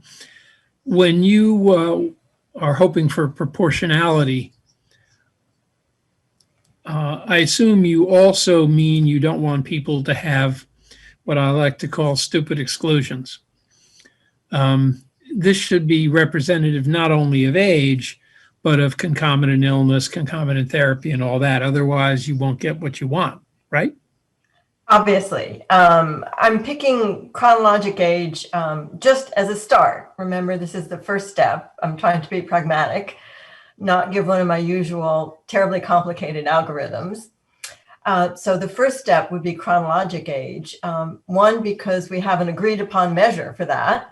We agree we're going to measure it in years. We don't actually have agreed upon measures for some of the other things we want to measure, include the multi-morbidity, polypharmacy, or should it be functional impairment and not just frailty, or any of the other conditions. But I do think, obviously, there should be no exclusions. The baseball field analogy is build it and they will come, but here it's, if you enroll them, if 75% of the people have these conditions, they're obviously going to be very difficult to exclude them if you have a requirement to include that age group. Yes, perhaps it won't be all of the people will have those conditions, but a significant fraction will. And of course, then you need to measure it and we need to analyze it. We actually don't know for sure if these make a difference or what differences they make or which are the most important predictors. In the absence of data, we're really gathering data. We need to test those hypotheses and determine the most important variables. It sounds like you're also proposing more explicit guidance from FDA on including these people. I want enforcement and penalties. Definitely want FDA to take a role and step up, just like you sort of suggested in your talk. There are reasons why you can't analyze data you don't have. So you start with gathering the data. And I think FDA has a major role to play in asking for it from the sponsors. Well, we heard that they say it's in their best interest to gather it. It hasn't happened yet. So I think we need some push or incentive to make this happen. Well, there's a fair fraction of people over 75. That's the other thing. We've been calling the elderly people over 75, and that won't do anymore. We have to deal with the relevance of even older subpopulations, which is getting more and more important in the United States. I think that's true if that's the group that's going to get the drugs.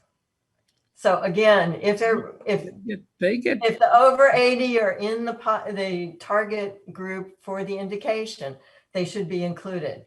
If they're not in that target population, I don't think there should be an absolute requirement that they be included in the pre-marketing. But as you showed, they're getting the DOACs.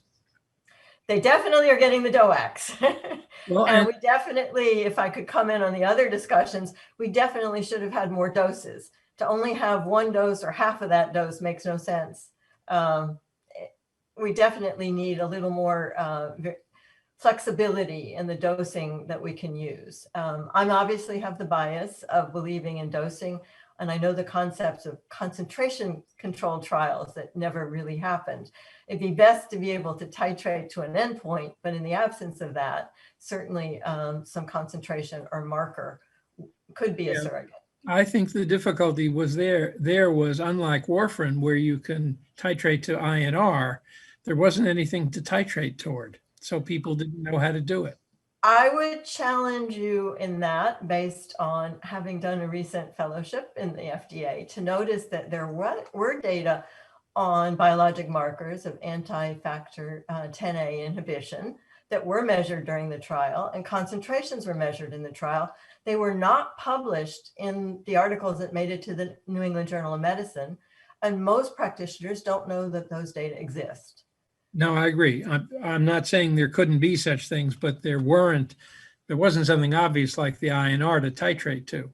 With warfarin, you know exactly what INR you want. Here, it wasn't done that way. But well, actually, for warfarin, you have a range of INRs depending on the indication. So again, there needs to be the variation. And I suspect that one day we would learn there are trials going on now for other indications for the DOACs, and the doses are different for DVT, atrial fibrillation, prevention of DVT and hospitalized, or for peripheral artery disease. So we already now have different doses. We know the dose is related to the anti-factor 10A activity. So there is some dose titration going on for different indications, just like there was for warfarin. What was nice about warfarin, I thought, is that there was a threshold beyond which you got no further effectiveness, but got a lot more bleeding. I mean, it really tells you better be near the threshold or you're just stupid. And I would say that with enough analysis and data, that probably the same exists for the DOACs, because we know bleeding goes up directly with concentration, and it looks like the stroke benefit levels off.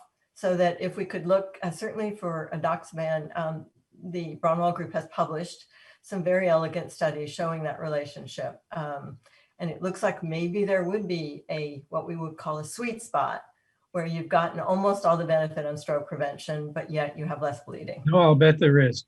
And unfortunately, you are out of time. Okay, off the hook. Okay, so I'm now calling on our last presenter, Dr. Rob Califf, who is head of clinical policy and strategy for Verily and Google Health. Wow. To discuss his thoughts on what the frameworks for older adults should be and how to achieve that framework, a clinical trials perspective. Let's go, Rob. I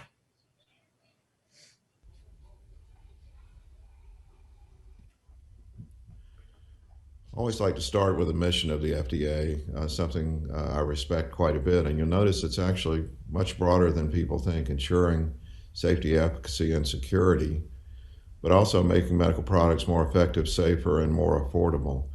Nothing could be more pertinent to the older population than this combination of issues that we're all grappling with. As we think about a framework, Don Berwick's triple aim, with the addition of satisfaction and joy of work for clinicians, I think is really the most important way to frame the entire issue. A lot of talk in America goes on about lowering costs as a key issue, but of course we also need to think about the patient experience. How are people doing with the pharmaceuticals that they're taking? Clinician experience is the prescription of medicines leading to results in patients that improve their lives and therefore improve the working conditions of clinicians. And of course, most importantly, and something the FDA focuses on for the most part, better clinical outcomes.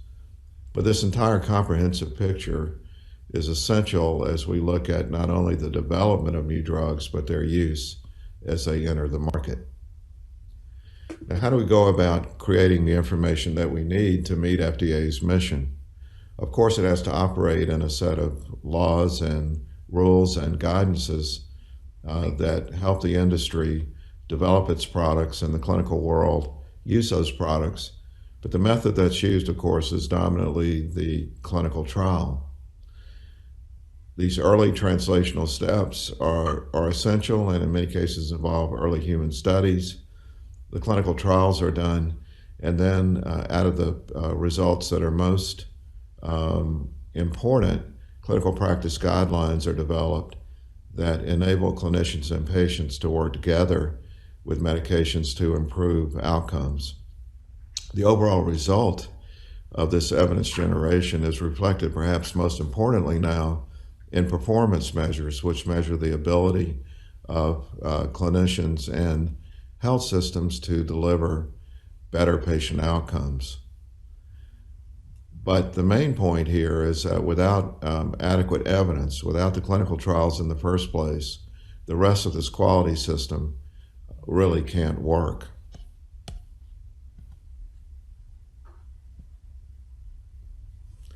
So as we think about this framework in older people, what are we trying to achieve? It is really complicated, as all the previous speakers have, I think, relayed very astutely. As people get older, there's an interaction of biology, behavior, and social factors that are unique to each age group. The changes are multidimensional and they're not binary, so dichotomous measures are really frustrating because they don't capture the whole picture. A large and a growing portion of prescription drugs and adverse drug events occur in older people, especially those with multiple diseases and therefore multiple medications that can interact. And most experts agree, as we've heard today, that traditional drug development in younger research participants probably doesn't give us the information that we really need to optimize prescribing in the aging population. So the general goal should be to ensure that drug labels and clinical practice guidelines are supported by high quality evidence for intended use in practice. Age isn't amenable then to binarization or dichotomania, as we called it. And so it's also important to recognize that many people are looking beyond chronological age into these different aspects of biological age, something that's come up already in several presentations today. People with the same age, different comorbidities, face very different issues with regard to health and pharmacologic therapy. And as a continuum, older people are poorly represented in clinical trials. There's not enough basic pharmacology that's known, particularly in the population over age 75. And even when we know about the basic pharmacology, we lack information about many issues in the real world that affect the benefit-risk balance that prescribers must consider. When we do studies in older populations without considering polypharmacy and drug interactions that can be many-fold, or the risk related to effects of cognition and adherence, and the risk related to physical issues such as falls and other types of accidents, we're really missing the picture that we need to put prescription of medications in the proper context. But countering the need for this information is the fact that new drug development is very expensive. And so you'll hear over and over that time is money. Delays in time to approval for the few new drugs that really have proven benefits that exceed the risks, the cost is extraordinary. So how do we create a system of clinical trials that delivers the goods without running up the cost too much? This is a tough question. But we can't ignore this. And of course, we're all dealing with the pandemic now. And as we look at the many lessons from the pandemic, one of them is that randomization is usually needed to decipher the modest benefits and risks that occur with therapies. And we can name many examples in the pandemic, such as hydroxychloroquine, convalescent plasma, and vitamin D. And of course, we could go on and on about this, but the point, I think, is clear. we do need clinical trials to clarify risks and benefits when we do a therapeutic intervention. Now, the NIH definition of a clinical trial is relatively simple, assigning one or more human subjects to one or more interventions to evaluate the effect. But in fact, clinical trials are very complicated organizational issues requiring an entire ecosystem where failure or non-willingness to participate can stymie the entire effort. We need a sponsor who's willing to pay for the work. We need investigators willing to do the studies and health systems that enable the studies to be done in the context of the clinical environment. Research participants need to see that it's worthwhile to participate. And of course, the regulators, both at the federal and institutional level, are very important gatekeepers in whether the clinical trials that are envisioned actually go forward. If we need clinical trials, then what's holding us back? And I believe there are two big issues that we need to address head on. The first is the concept of randomization itself, which gives a lot of people reason to stop and consider whether they want to proceed. People are worried that if they participate in an experiment, they will miss out on the opportunity for a treatment that their clinician would otherwise give them. And then we have this additional factor in older people of the trade-off of protecting the vulnerable versus the need to have reliable knowledge. And then in this population especially, the ability to integrate research and clinical practice turns out to be essential. Just a word more about randomization. Both in the clinical and lay community, there are significant concerns about randomization as a method. There's more and more empirical research showing that even highly educated people who can conceptually discuss randomization trip up when it comes to the question of, would you participate? Even after an explanation in a carefully monitored system in a recent paper by Weinfurt, only 45% of people could explain randomization when asked about what they had just been taught. This is magnified when the research subject or participant is viewed as vulnerable. These issues are a lot similar to what we've experienced in children. Tremendous work there, I think, has made great progress. And in the end, we'll need to consider whether the methods that were used to stimulate the needed clinical trials in children also should be applied here.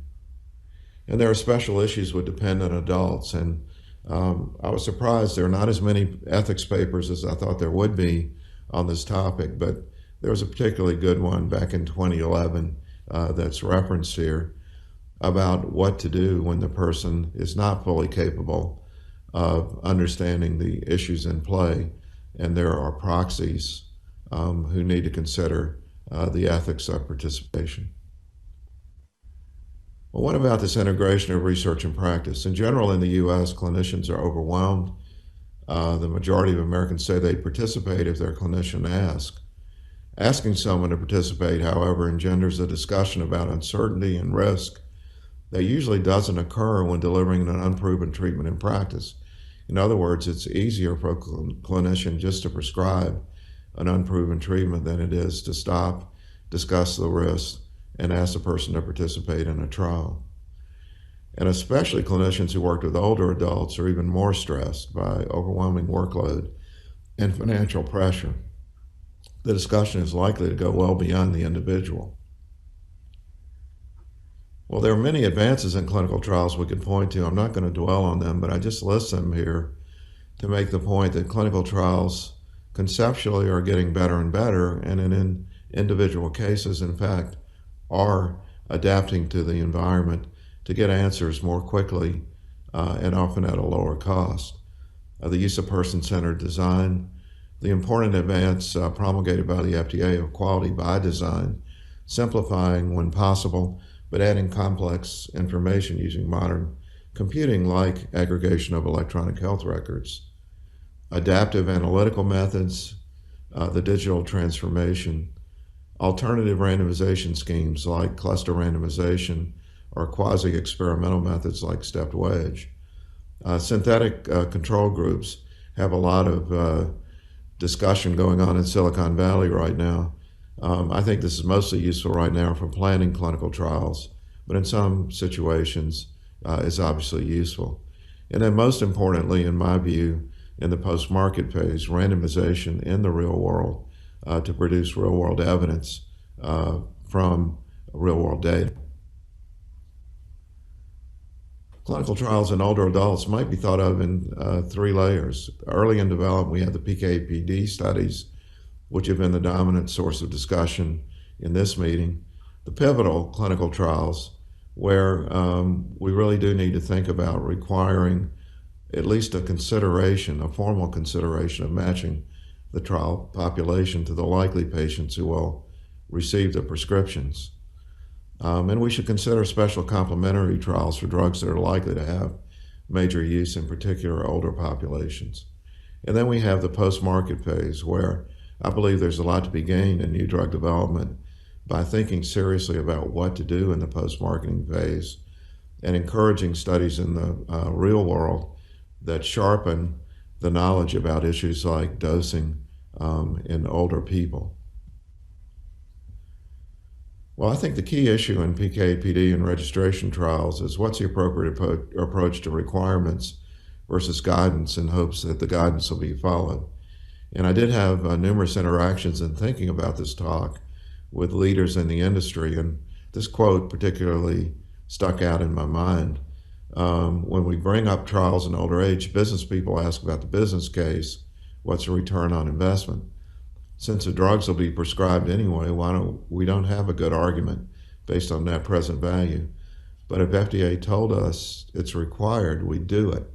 And so these are considerations that we need to take into account as we develop policy. Well, I can't give a talk like this living in Silicon Valley without mentioning digital transformation. And it's not only replacing clinic visits with virtual visits, but also the possibility that we can now interact with people in their home environments to do the trials so that they have much more generalizability to what will actually happen when the studies get into the real world.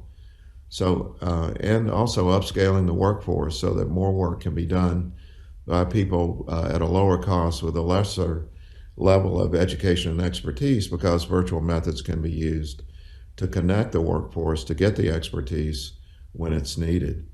And of course, computing is allowing us to do ever more complex evaluations of the multiple dimensions that are involved here. So I'm going to use an example that's in play right now as what can be done in the clinical trials world, and it's a preventable trial, a secondary prevention for cardiovascular events in those over age 75. And the backdrop, I think you all know, that statins may be very effective prevention, but have not been proven to be effective in people over age 75 without a previous cardiovascular event. If we look at the clinical practice guidelines, it's clear that when the recommendation is clinical assessment and risk discussion, that's shorthand for we really don't know the answer. The evidence that's been accrued so far does show a trend towards a benefit, but not clearly significantly different for this patient population.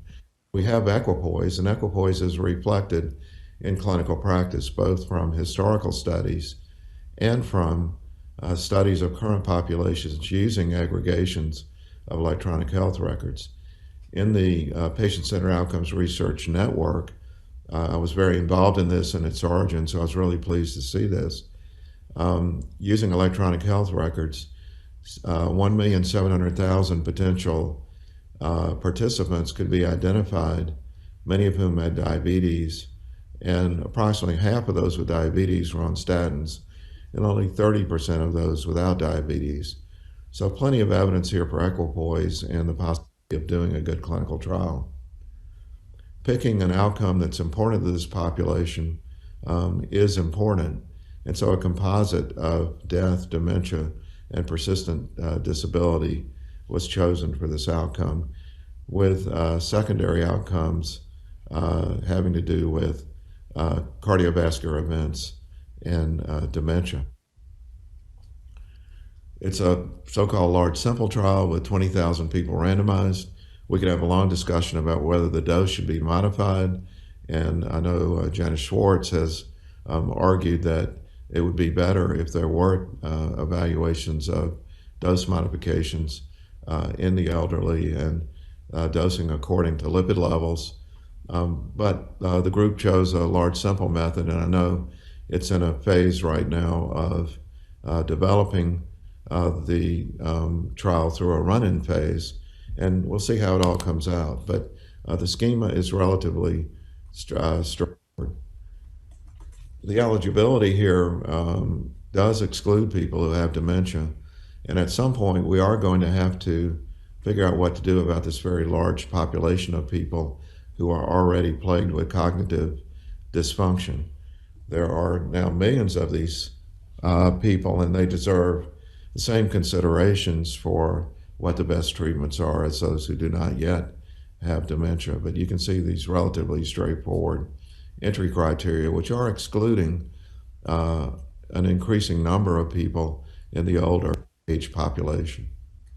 This is a look at enrollment to randomization using electronic health records and data sources that have now been put together, telehealth to enroll people in the trial, and having a call center do the randomization, particularly in the COVID era. But in general, the more that can be done without having people find transportation and find family members to come to a clinic, visit with them, the better this can likely be done. Primary endpoint ascertainment is being done through a combination of sources, including electronic health records, the National Death Index, and insurance records, also using a call center to do the examinations for disability and dementia. This telehealth-enabled enrollment is a great way to avoid both the expense and trouble and the COVID risk of coming to a clinic. Hopefully the COVID risk will soon be over with wide-scale vaccinations. But now this technology is being shown to work in multiple dimensions, and it's an important part of the future of the clinical trials in this population. And then electronic consent. And of course, the beauty of this is you can not only get consent, but people can record whether they understood what they were doing and even take a test to show that they do willingly agree to participate. After enrollment, there's a low-touch central effort, but linked to sites. The key here is not to do the clinical trials without sites, but to minimize the burden on the sites and keep site activities limited to the activities that really make a difference, using central, much less expensive, technology-driven approaches to many of the other activities. So this is a list of possible actions. They've all been discussed already, but I just want to emphasize that there are many actions that could be taken that would stimulate the industry and the clinical practice world to do what it should be doing in the first place, to provide the evidence that's needed so that medicines can be prescribed to older patients in a way that yields the best clinical outcomes and the best safety and lowest costs for these populations. We have a big question as to whether we should go the route of BPCA and PREA. There are many similarities and differences with regard to children, but basically we have a situation where people are being underserved by the evidence generation enterprise, and we need to think carefully about ways that we can encourage more clinical trials to be done, either by requiring it through laws and rules or by encouraging it through incentives. The pediatric issue was taken on head on. It's much better than it was. There are many studies being done in people who were previously not studied. And then we have the NIH Clinical Center, which I discovered in my time at FDA. I had used it before, but it's a magnificent place where for drugs that are already off patent, PK/PD studies could be done in the older population, just like there's a network to do studies in children for drugs that are already off patent. So the bottom line is we need to require some kind of more extensive pharmacologic studies early on, hopefully through some kind of combination of sticks and carrots. Human factors need to be considered, There are specific considerations for including representative samples of older adults in registration trials. We need to require specific real-world evidence in the post-market driven by likely uses of the medication. And I think it would be good to form an FDA office, whether it's separate from other special populations or put together, is an interesting issue. And we need to work across multiple sectors to advance this framework so the whole becomes greater than the sum of the parts. Thank you.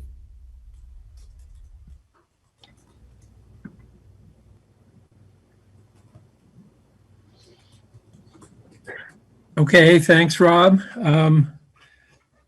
There's actually one question in the chat box that was what I was going to ask.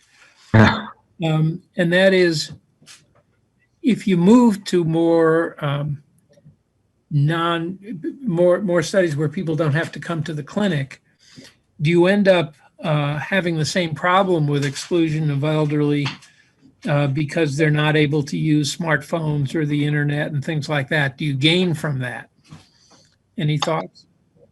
Yeah, this could go either way. I think if all you did was to stick a virtual system in place of the current site-based system, the effect would be what you're alluding to, which is that you would actually end up excluding the very people you'd like to get to.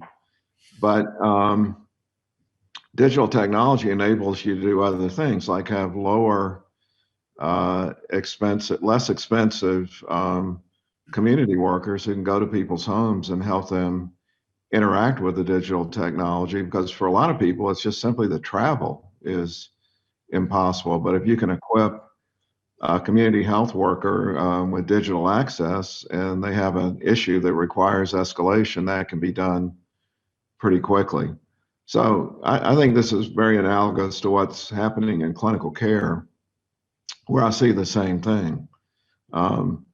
You can do a great job with an older person once you get them to the clinic, but simply getting to the clinic is just a huge factor right now. And I think it came out, when the discussion about the fact that we really don't have age exclusion now in most protocols, that doesn't fix the problem, because people are being excluded for other reasons, some of which are access, and I'm sure many of which are comorbidities.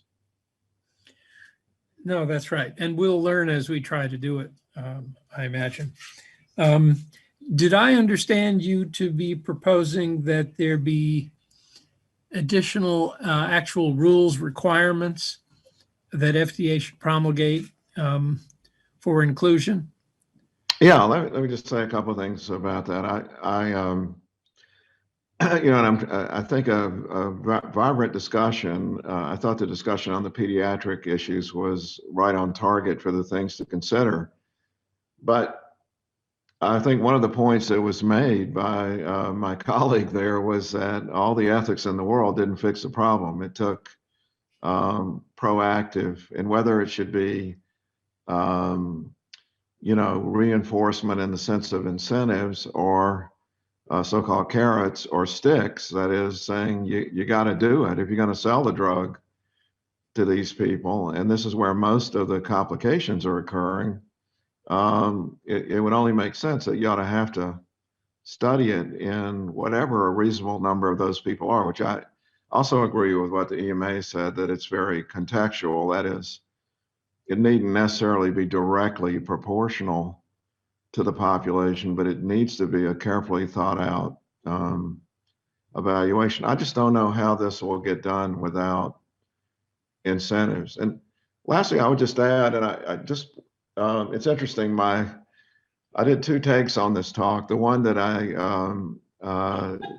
the one that was played was not the one that was the final take. So what you saw was, only a modest representation of my best performance. But having one thing that happened is I mentioned Janice Schwartz, and she pointed out it's a good example, the preventable trial. There are only so many questions you can answer in a trial. That trial is not addressing the dosing problems. It's really just asking the question, if you use the standard dose in this older population, will you get the same benefit risk trade-off? And so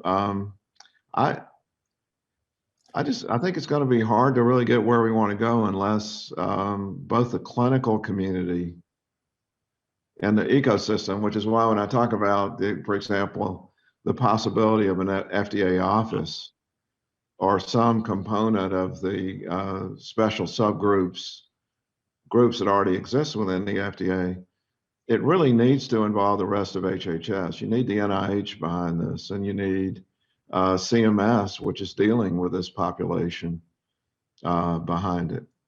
We would talk to them. The statin thing is made easier by the fact there's not a lot of dose-related toxicity.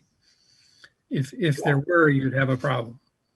I agree, and for people who haven't seen it, I think these N-of-1 trials that just finally got done and were recently reported are just it's mind-boggling that in the N-of-1 trials they actually had a hard time finding any signal of toxicity for things that even me as who believes in statins and cites the evidence all the time, I did think that there were significant muscle problems. I know there's some people that have them, but it was amazing how when you gave people placebo or active treatment, they couldn't tell the difference, even if they had thought they had side effects before. No, I think that's right. I think the muscle stuff is wildly overstated. I think we're ready to move on to the next thing, which is a real-time audience survey. And here are the questions that people are being asked about. Rank the possible actions for FDA to identify and address for drug evaluation in older patients. Whoops, my screen, yeah. I see it's already been put out. People have voted already, or have they? Anyway,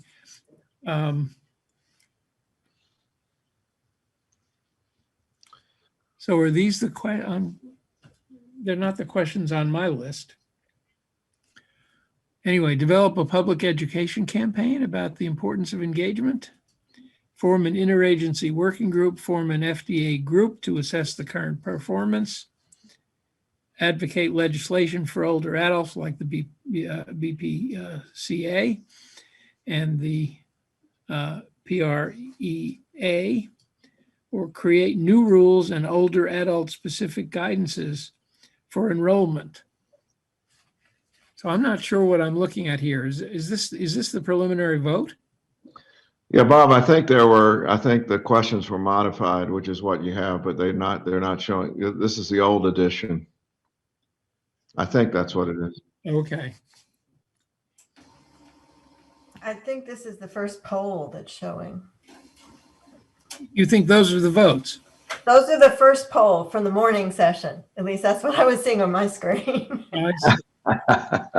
So can we put the new questions out and ask people to answer? I'm not even sure I can get into it. I'm trying to get into the poll as well.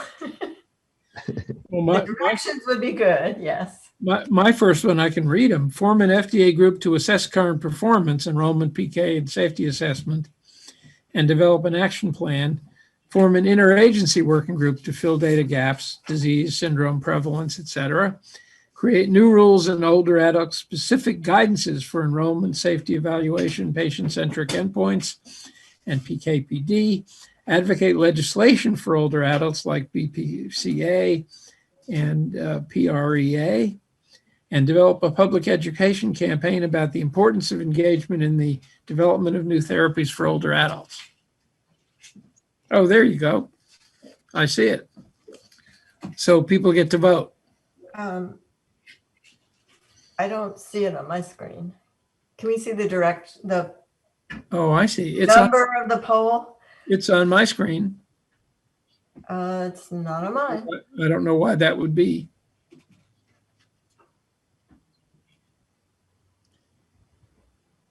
What's the link number? It's 6566.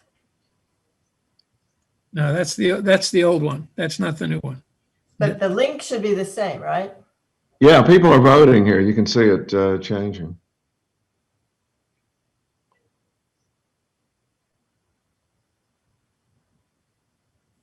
Oh, I see. Those are the new questions, right? You are. Yeah. Okay, so forming an FDA group to think about this is number one. Hard to argue. But it looks like only 7 people have voted, if you look in the corner. So obviously we don't all have the link yet, or something's not working.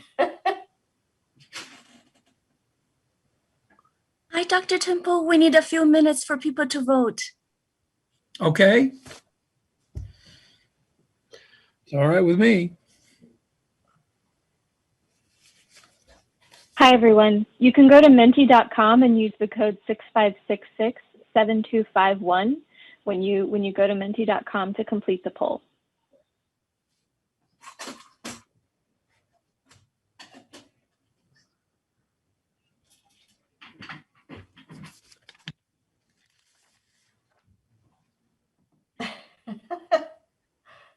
Move it. There it is. Yes. But mine won't go in. My phone won't enter it somehow. Janice, you can only vote once. No, my phone won't let me in. I voted in the morning, though. How do you enforce that, Rob? Yeah. Now. All right, the slides on the show, that shows the Menti number for the morning session. We need to change to the afternoon one. Is that what I need to do it? Okay. So that's the session 1. So where's the session 2 poll number?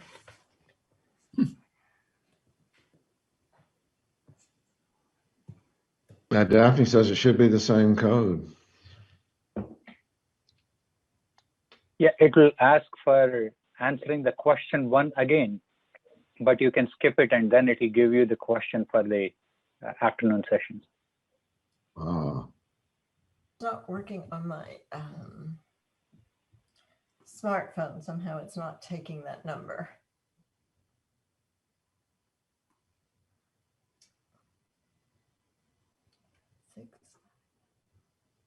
Probably somebody younger should have set all this up.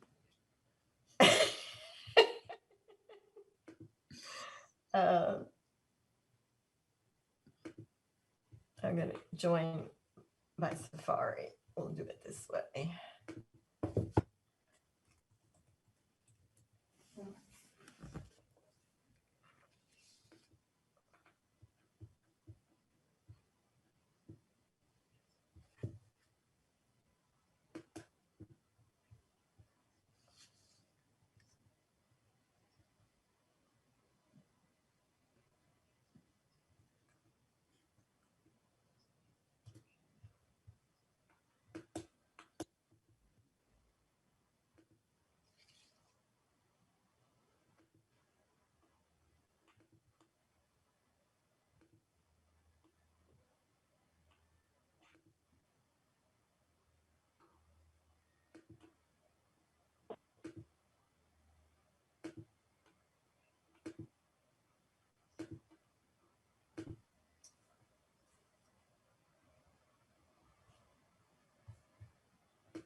It looks like people want action, not just PR.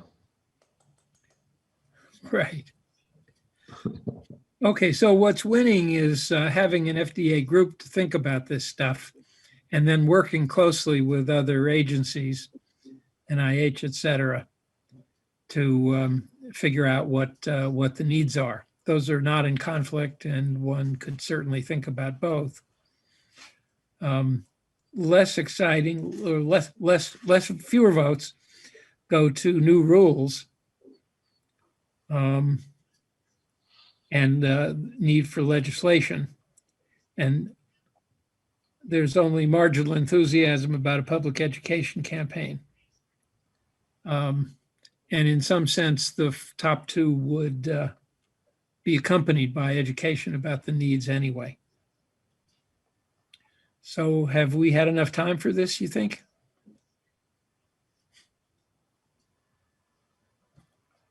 And just to say it, I don't think there's any question that we're perceiving the need for a working group to think about these things. And we'll be talking about that when we get back. The votes are still coming in. Okay. But the lines aren't changing much.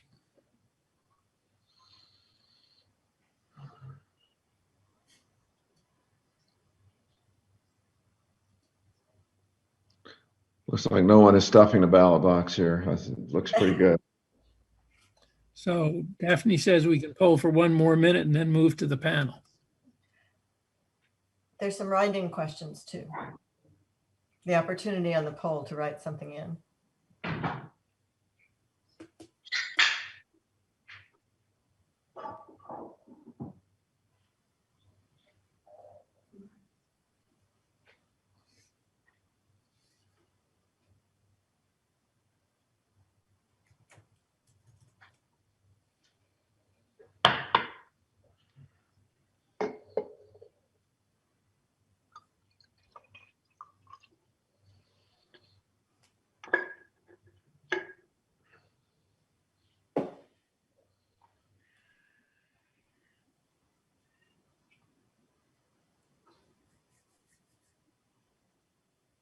Okay, I think it's time to move on to the panel. We have a lot of panelists and they each get 3 minutes, which is going to use up all our time. So we better do it.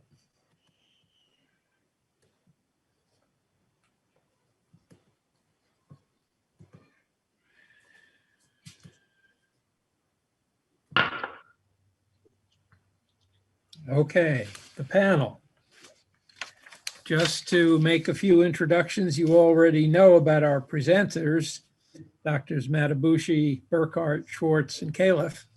And they're going to be joined by Jamie Gammerman, who is Regulatory Counsel in the Office of Medical Policy in our Center for Drug Evaluation and Research. Dr. Paul Goldsmith, a Clinical Pharmacology Research Fellow within the Exploratory Medicine and Pharmacology Department at Lilly. Sir Munir Pirmohamed, who is David Weatherall Chair in Medicine at the University of Liverpool and a consultant physician at the Royal Liverpool University Hospital. He's director of the MRC Center for Drug Safety Sciences and director of the Wolfson Center for Personalized Medicine. He's also a director of HDR North, but I don't know what HDR North is. He can tell us later. We have Dr. Barbara Radziskiwa, hope I pronounced that right, a program officer in the clinical trials branch at the Director of Geriatrics and Clinical Gerontology at the National Institute of Aging.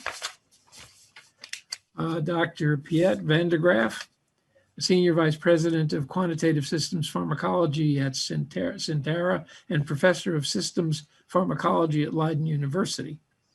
And I think I've got everybody.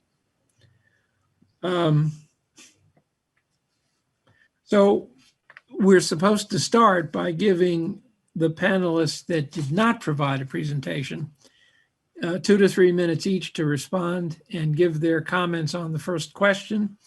And the first question is, what are the highest priority actions to take to improve drug evaluation in older adults?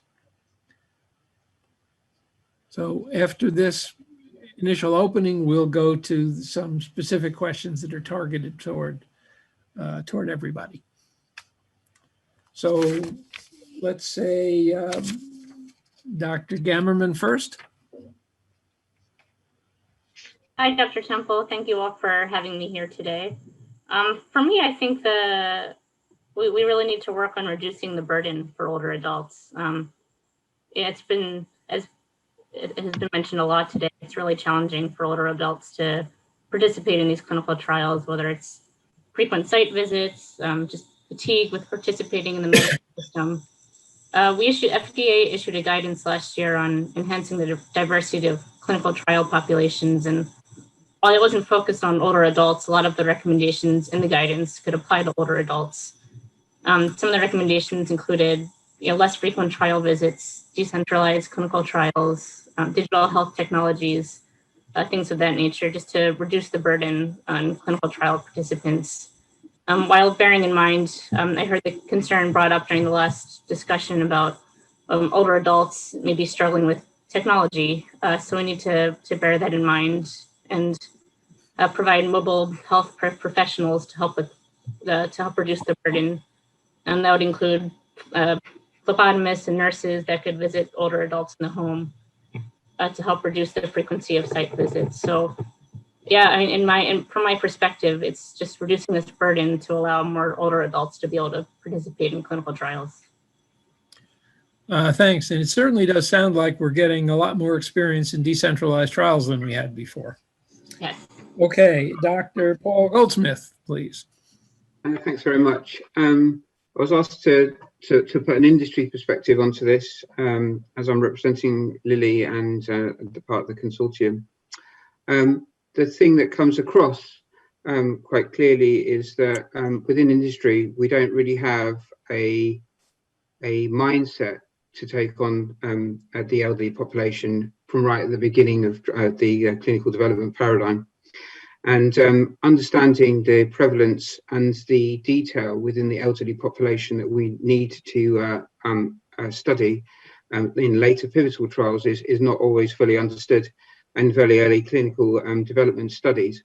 And this is something that maybe the industry could look at itself and see whether we can do these earlier PK prediction studies and understand the safety and so that we can actually get to these prevalence-based trials when we come to the pivotal studies. So I think that's what holds us up a lot within the industry. We get to the point where we're starting our pivotal trials and we open up the age, as it was shown in our presentation from the group, that to include these patients, but we exclude them through other smaller issues within the protocols and within the way that we set up the studies. And these include things like inclusion-exclusion criteria and the way that these studies are actually logistically carried out. So I think if we had a better understanding of our risk-benefit before we got to that stage, then we might be more open to having a wider inclusion-exclusion criteria, allowing expansion of the informed consent forms and allowing patients and the elderly population with these comorbidities, polypharmacy and various other issues that we've discussed today that can be included into the study. And then finally, I think one thing that industry needs to look at as well is that what we do with the data at the end. And so we may have gathered the correct data at the point, but can we actually extrapolate this fully using new statistical models and the real world evidence that could be available to us, which we should start collecting when we start our clinical development programs. So I think there's a whole stream of activity there that maybe industry could streamline to some extent. I mean, we need to work hand in hand, obviously, with the agencies throughout that, and understanding risk benefit at the time we get to pivotal studies and allowing the inclusion of the right elderly population to those studies is going to be pivotal.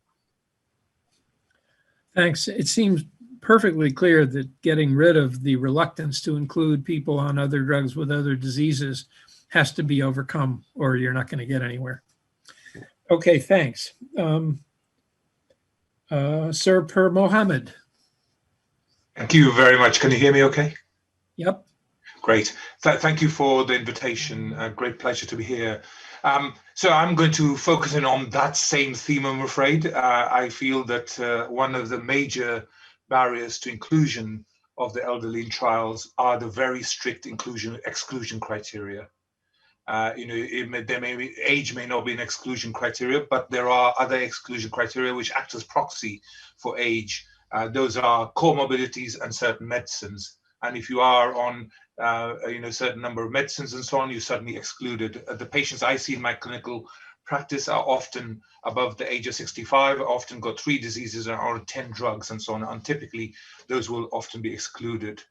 So I think what we need to think about is how we can actually have much more pragmatic designs for trials in the elderly. And I just want to give you an example of a trial which has been undertaken in the UK recently, which you'll know about, which is a recovery trial, which is an adaptive phase 3 trial, which has been utilized for identifying new treatments for COVID in patients who are hospitalized. And I just want to give you the data on recruitment for that. To date, the recovery trial has recruited 39,000 people, and 47% of those are above the age of 65. 8% are above the age of 85. So it is possible to recruit the elderly, in a disease which particularly has a huge mortality in the elderly and is affecting the elderly in terms of hospitalization and mortality statistics. And if you look at the comorbidity statistics, between 64 and 75% of those over the age of 65 years had one or more of diabetes, heart disease, chronic lung disease, liver disease, or impairment. And so that is, shows that it is possible to recruit the elderly into trials where we need to identify treatments that are going to treat symptoms or treat diseases of the elderly. Another area which I'm particularly passionate about, but I won't say very much at the moment, maybe you could pick up in the panel. As a clinical pharmacologist, I firmly believe in a dose response curve. And I feel that the dose response curve in the elderly is completely different from that in a 35-year-old. And we need to start thinking about better dosing as well in the elderly as well. So I'll stop there. Okay, thank you. Probably we need more blood level data to help get the concentration response. Okay, Dr. Barbara Radziskua.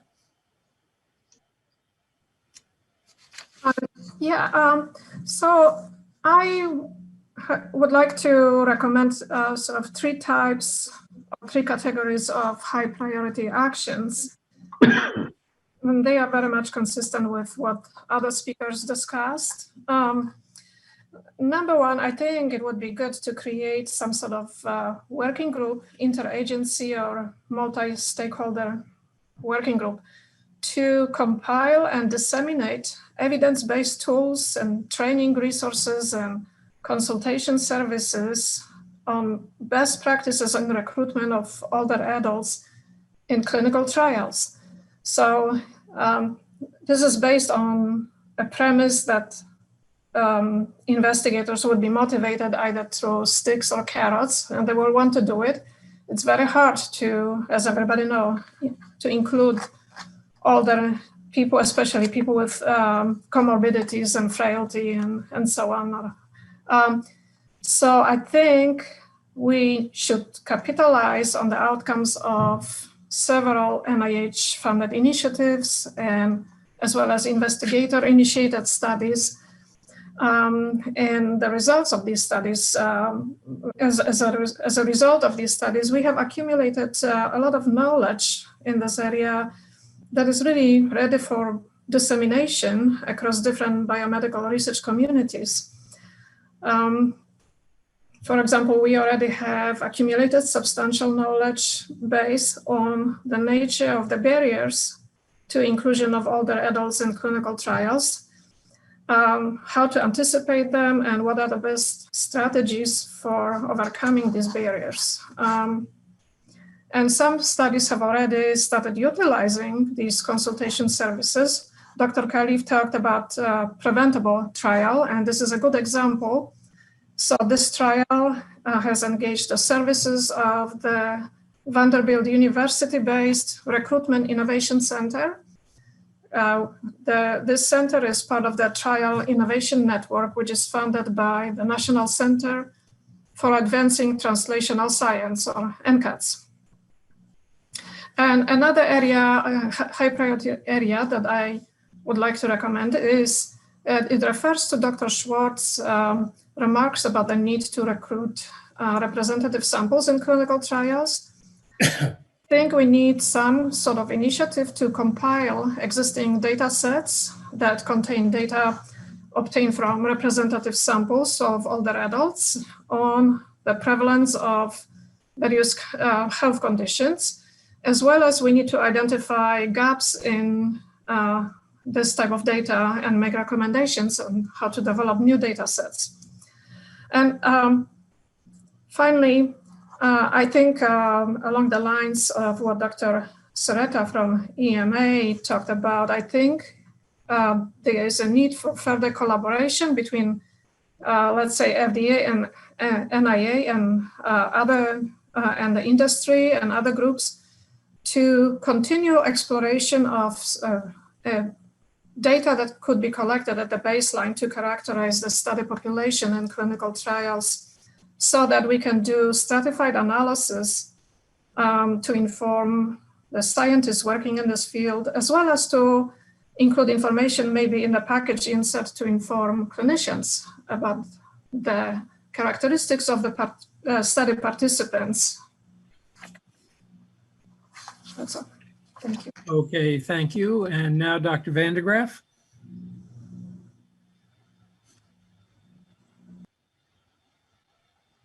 Thank you very much. So it's a real pleasure to be on this panel, and I learned an awful lot today.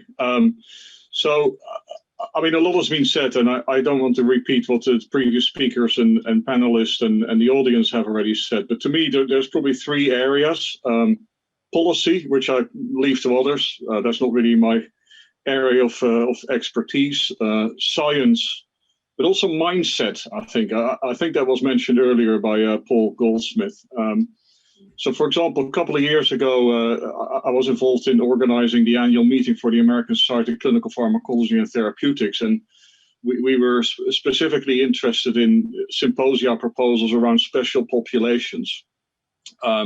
We received quite a few pediatrics, specific diseases, renal impairments, nothing on the elderly. And we had to really shake the tree quite hard to say, people, look, we're really keen on this. And if you submit something, we almost guarantee, we'll actually, run it. And still, it was quite difficult to get it.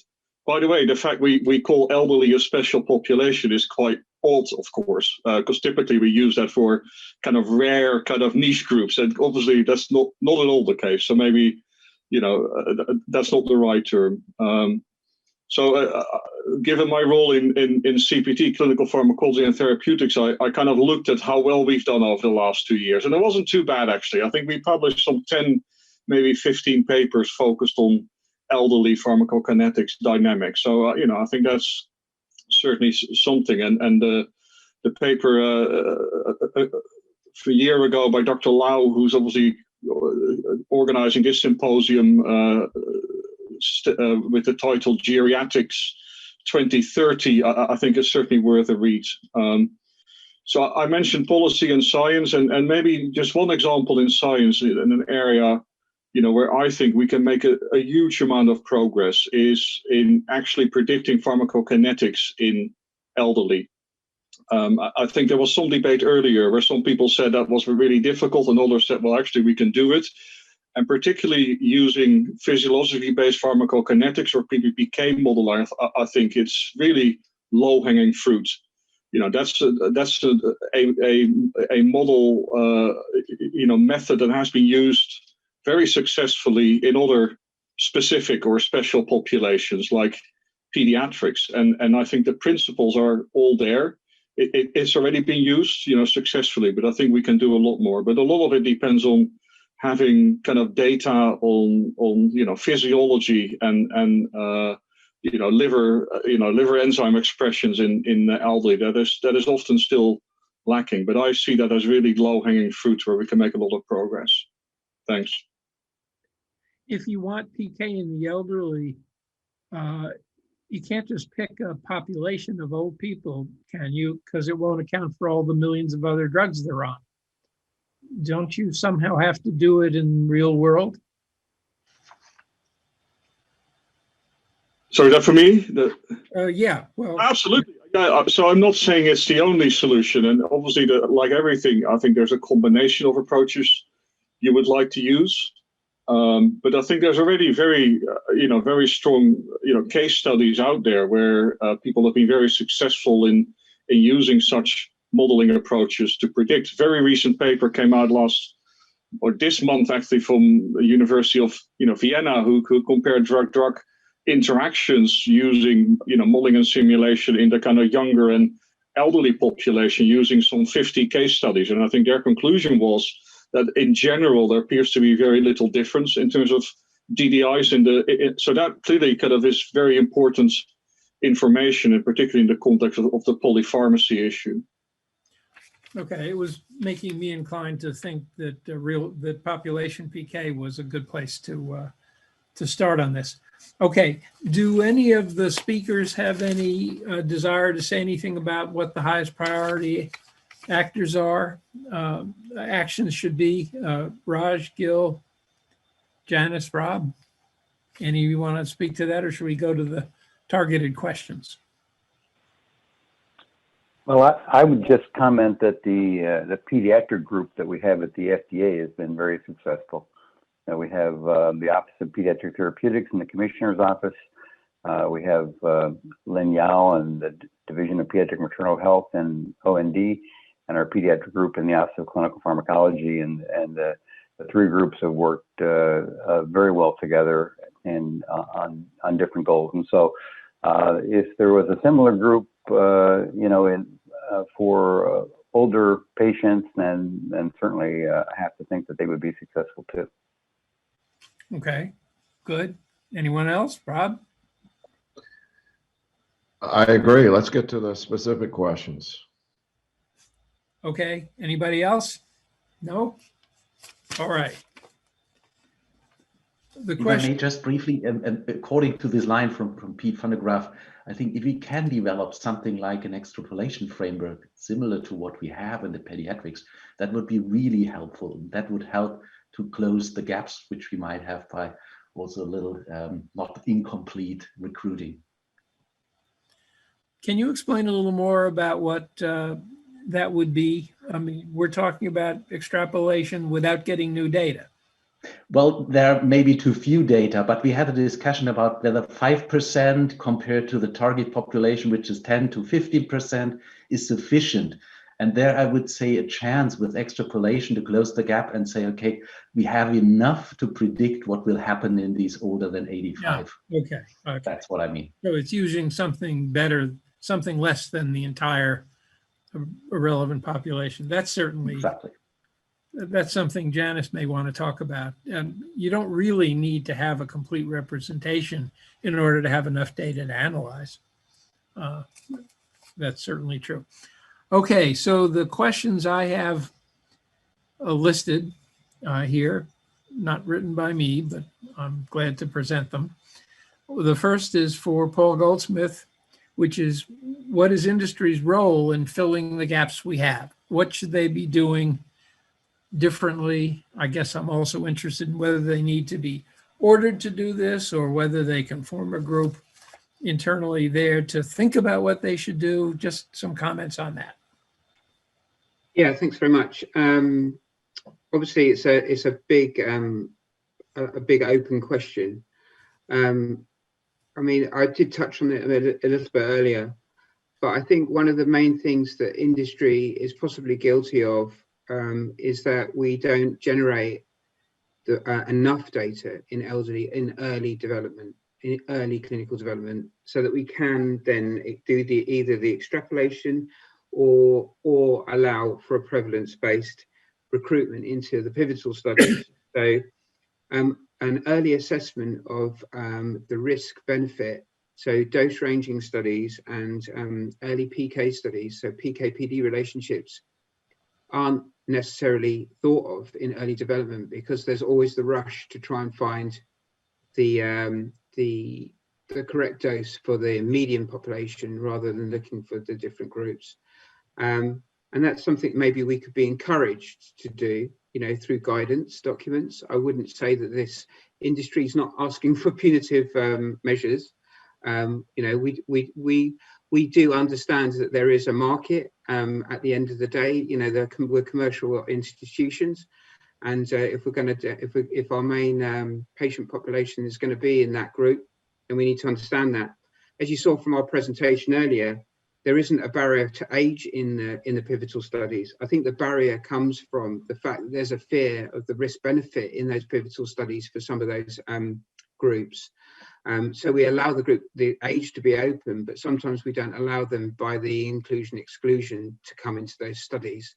And so from an industry perspective, if we had some guidance and we had some more confidence that we could do earlier clinical trials to help with the risk benefit assessment prior to a pivotal, and then have an understanding of what the dose is for those different groups, then we could actually look at different doses in those groups. Obviously, that's a huge cost to the industry to do lots of different doses in pivotal studies. But if we can have an understanding of our risk benefit and we know that our risk is lower, then we would do it. So I think, you know, from our perspective, I think, you know, there's a bit of a paucity of guidance in that respect in the early phases. There's a bit more guidance in terms of what we need to submit in terms of, you know, a final NDA or a BLA. So to me, that would help, because I think if you joined many clinical development teams within industry, we don't think about these subgroups in the early phases. We're in a rush to find that our new molecule is actually working and is safe and well tolerated in just a median demographic. Do you think the reluctance to include patients on multiple therapies and multiple comorbidities can be overcome? Yeah, I do think it can be overcome. I think it can be overcome if we, through a combination of what was described by Dr. Matabushi as well, with if we have lower N numbers but the right representation in some of the early trials, and we can use modelling-based approaches, PBPK, QSP, PK, and do the extrapolation. Then we would feel confidence within industry to add these into the pivotal trials. And if we did that with a collaborative approach with the agency, then that would help us as well to have confidence in that. A lot of it comes from fear of adding elderly populations into pivotal trials and having, you know, data that we don't want to generate. And that may be because, as we touched on in a number of talks, is that not necessarily we've dose adjusted correctly for the different comorbidities and polypharmacy. Okay, I should note that I don't have specific questions for any of the speakers, so they should feel free to chime in on any of these if they have something to add. Bob, this is Rob. I mean, this last few sentences were really important, I believe, because right now you have this unfortunate sort of dual circumstance that the clinical practice community is overwhelmed and has difficulty participating, and on the industry side you do have this concern that was just well articulated, that if you include these people in a pivotal trial, let's say, you'll end up with a bunch of adverse events and complexity that you can't explain. And as you may remember, in one of the DOAC trials, we specifically went after the older, higher risk patients. And it's almost impossible for pundits and the industry to avoid indirect comparisons of one trial versus another without taking these things into account. So you end up disadvantaging yourself in the marketplace from the industry perspective if you do include more complex people with more adverse events. And so I think this is why I think it will take proactive effort by the FDA beyond just sort of making the point, much like what had to happen in pediatrics. It's also critical, as you said before, that these be randomized trials so that you see those events in both groups. You don't want just open label extensions. They're a lot of trouble. Raj, you have something to add here? Yeah, a couple of points for consideration here. I think both what Dr. Goldsmith and Caleb brought up are important. The first one is I want to touch upon the concept of extrapolation, at least in my presentations, how we were envisioning. One has to follow some kind of a learn and confirm paradigm. When we suggested that there are modeling and simulation based approaches that can be utilized, they should help find a more rational and safe starting point for actually dosing the new drugs to older patients. And there should be a closeout loop in the sense that we will have to confirm that the models that we base to project what is likely going to happen in this population truly bear out the expectations. If not, there needs to be some kind of a refinement or updating. That was the context in which how some of these PBPK or even the QSP kind of models could be applied, at least based on the confidence that we have. With respect to what Dr. Caleb was pointing out, I think it's a fair point. There is this risk aversion, and rightfully so, because there is a lot of investment that is going on into this clinical development for a new molecular entity. There could be alternative approaches. I think one of the proposals that I put forward in the presentation is to actually have a sub-study kind of an approach, wherein one would get that clinical experience while taking advantage of the clinical trial operations per se, but somehow providing that kind of a safe harbor to think about. Now, this may not be the final answer, but small steps like these could go a longer way in trying to get a better appreciation of a new drug in pre-marketing space. I'm pretty sure something post-marketing probably would also be required, because this is a heterogeneous subset. You just cannot, I think many people pointed out that chronological way of looking at it is not the only way for this heterogeneous subset. Okay, thank you. All right, I have another targeted questions. This is to Munir Per Mohammed. What are other countries' approaches to improving drug evaluation in older adults? Are there new regulations? Are they succeeding? Okay, let me just thank you very much for that. So the sort of the problem here has been, I'm only going to talk about the UK, if that's okay, because that's where I work, and I don't know enough about other countries, so I'll just focus on the UK. So the issue has been recognized in terms of the fact that many of the trials which are conducted, not only in the UK but worldwide, don't have enough elderly patients included, even when the condition that is being evaluated, it occurs predominantly the elderly and so on. So the UK Parliament, and particularly the House of Lords, set up a committee of experts and took evidence from industry, took evidence from healthcare, took evidence from academia, and produced a report. It was published in January 2021, and I can provide a copy to the panelists or to the FDA. And basically, what they have made several recommendations about increasing the sort of trials and trialing in the elderly.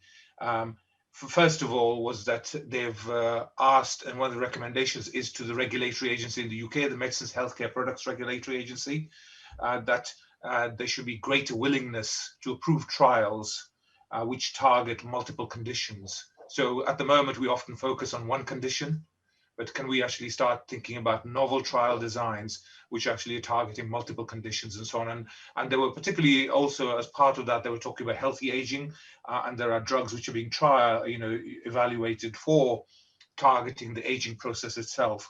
And can we start thinking about how we can develop novel trial designs which target multiple conditions, but also use biomarkers of aging as measures of success rather than mortality or something like that as an endpoint? So I think that's going to be really important. So, and having that pragmatic design is going to be important. As I said, in recovery, that pragmatic design was utilized.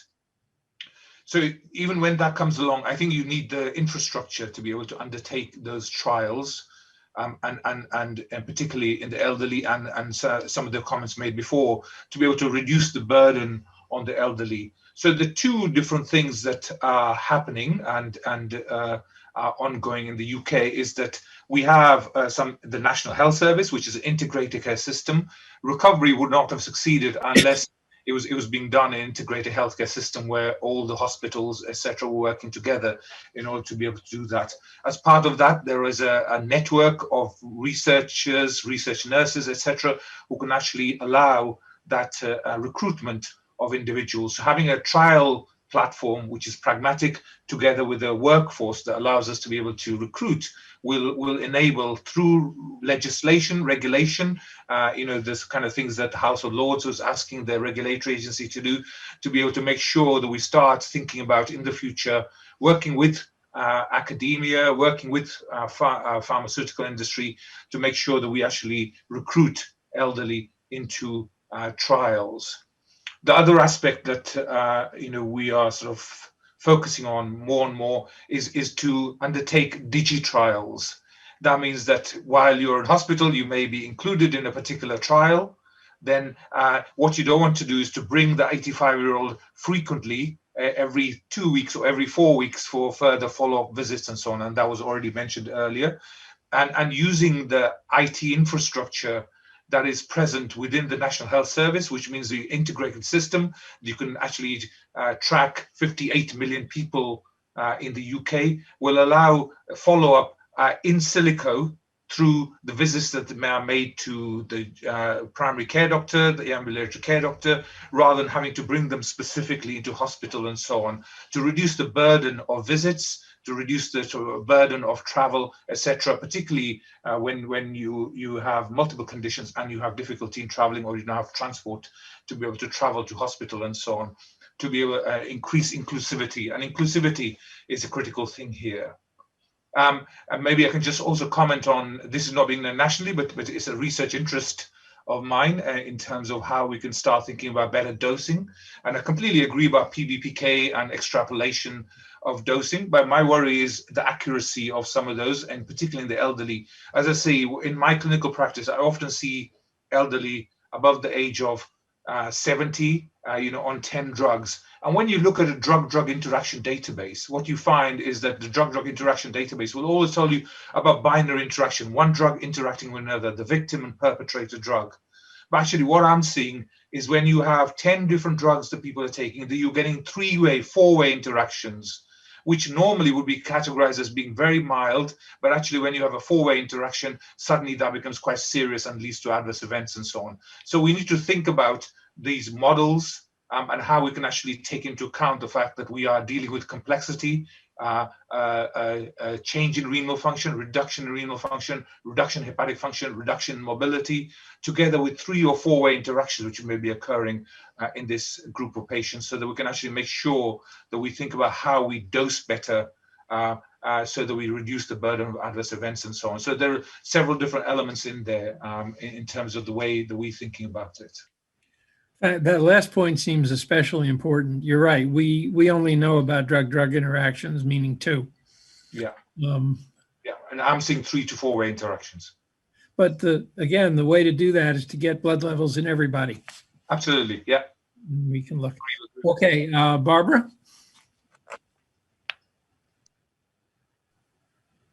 Okay, what is a question for me? Oh, you're right. I forgot. NIH has a policy now of including older adults. I wonder if you could say what you've learned from it. Has it been successful? Are you happy with it? Is there anything else to think about?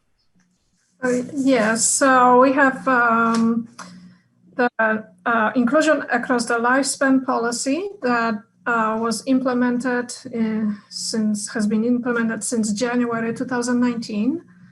And it requires applicants for grants to provide a recruitment plan that specifies, among other things, the age range of the participants. The default is that participants should be recruited across the whole age range, but of course that almost never happens. So the investigator needs to justify what is the choice of the age range in the study. In addition, in progress reports, annual progress reports, we require the investigators to provide age of the participants at baseline. So this policy is still fairly young, and we are collecting this information on age, and when we have enough data, we are going to link it to our database on the subjects of the study and the conditions that are being studied, and do some analysis to see, for example, to examine whether the terms of ages, at least, the populations that are recruited are representative. And then, well, we had 2 workshops that led to this new policy. The most recent one was the past September. That was workshop number 2 in that series. And eventually we'll have another one to discuss whatever we have learned. So stay tuned. Okay, thank you. I note that Janice has her hand raised, but I want to ask my last 2 questions first, and then we'll get to hers. So this is for Piet van der Graaf. What is the role of modeling in drug evaluation for older adults? I must say that's been on my mind since I've heard about all the modeling stuff too. Yeah, no, and it's been brought up. Thanks for that question, and it's been brought up many times. And I would like to echo the comments earlier on extrapolation. I fully agree. I also agree with the point that DDI takes on a different meaning in elderly, where it's no longer 2 but 5, 10 DDIs. But I don't think that's a reason not to kind of pursue the approaches that have been very successful in the somewhat simpler scenarios. And to some extent, I think we should be pushing for these model-based approaches, not because it's easy, but because it's hard, right? But I do fully agree with earlier comments that we really need to kind of start to gather more data on the polypharmacy issue. Obviously, also DDI we typically talk about in the context of PK, whereas probably the whole issue of DDI in the context of PD is even more complicated. Maybe just I know we're running. Do you have the data that would allow you to model these things, though?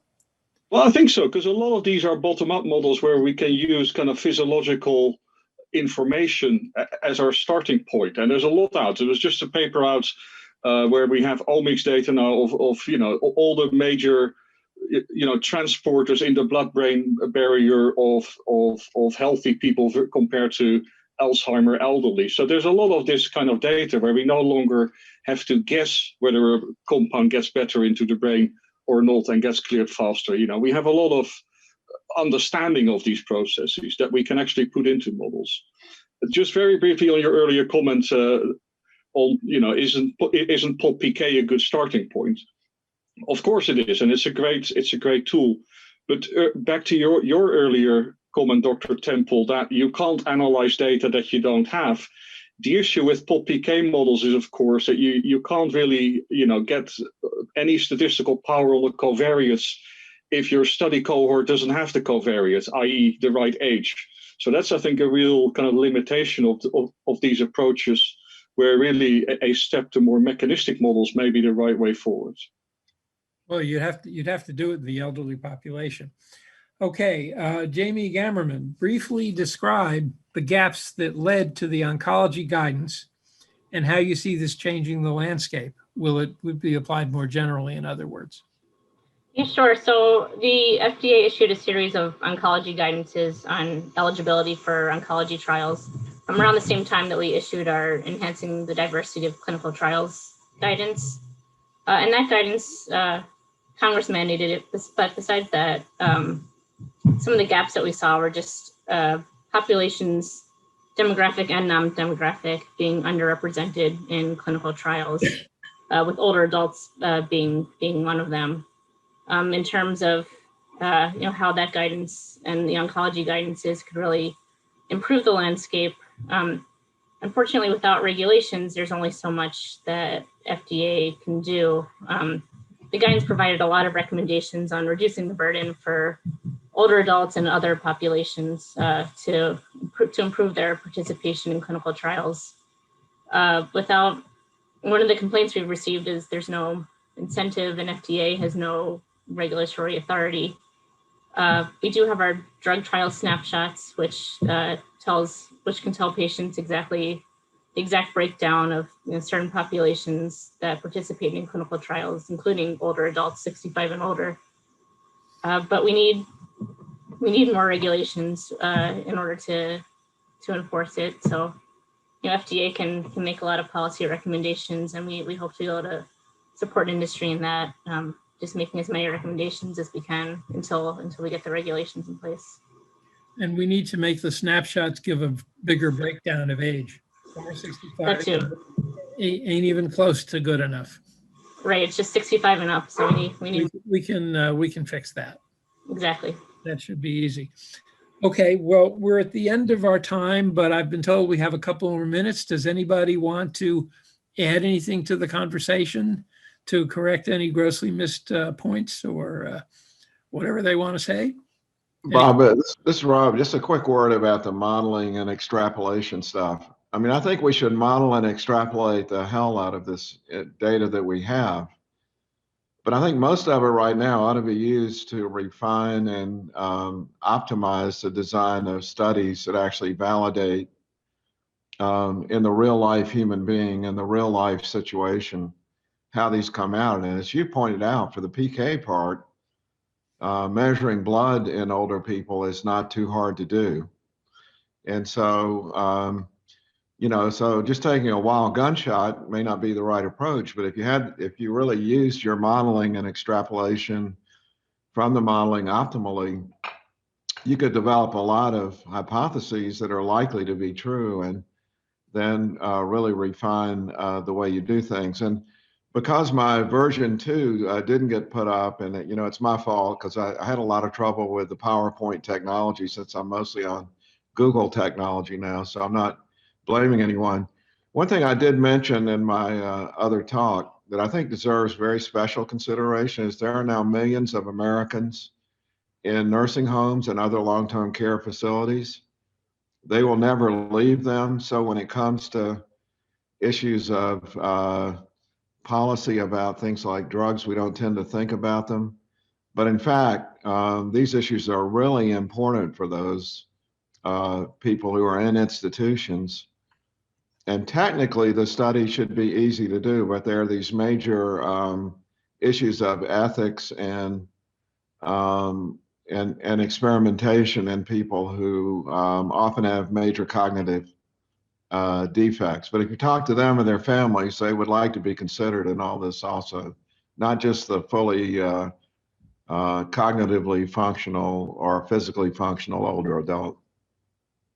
No, that's going to need work. The consent is a problem in that population, but leaving them out is a problem that doesn't serve them very well either. Okay, any other final comments from anybody? This is Janice. I'm curious, and I direct this to industry if they are still on. Yes, so Paul and Sebastian. For more data, there's no question. I want more data. I want more enrollment. But of the data we have already on drugs that have been approved, there's a great deal of data on morbid conditions and comorbid conditions, as well as some of the other things we're interested in, the number of medications they're on and by class. Would industry be willing to allow a database to be created and put out, have access by other people to look at, to explore these issues with the data that's on hand already? It's a good question. I mean, I wouldn't like to talk to that because I'm in the earlier development phase myself, but opening databases to that, obviously some of it is sensitive information for the company as well. So, but to mine that kind of information, how would you really use that data? I mean, all the pharmacovigilance data is reported, right? So the safety data is reported. Are you suggesting that you use that to extrapolate to other scenarios with different compounds or with? No, I'm saying you have information on, if you look at a table of, say, even the DOACs, you know what proportion had diabetes, there's a proportion with hypertension. No one's put the drug, those combinations together to see if it influenced outcomes. Or I know there's concentration data or even concentration data in the clinical arena.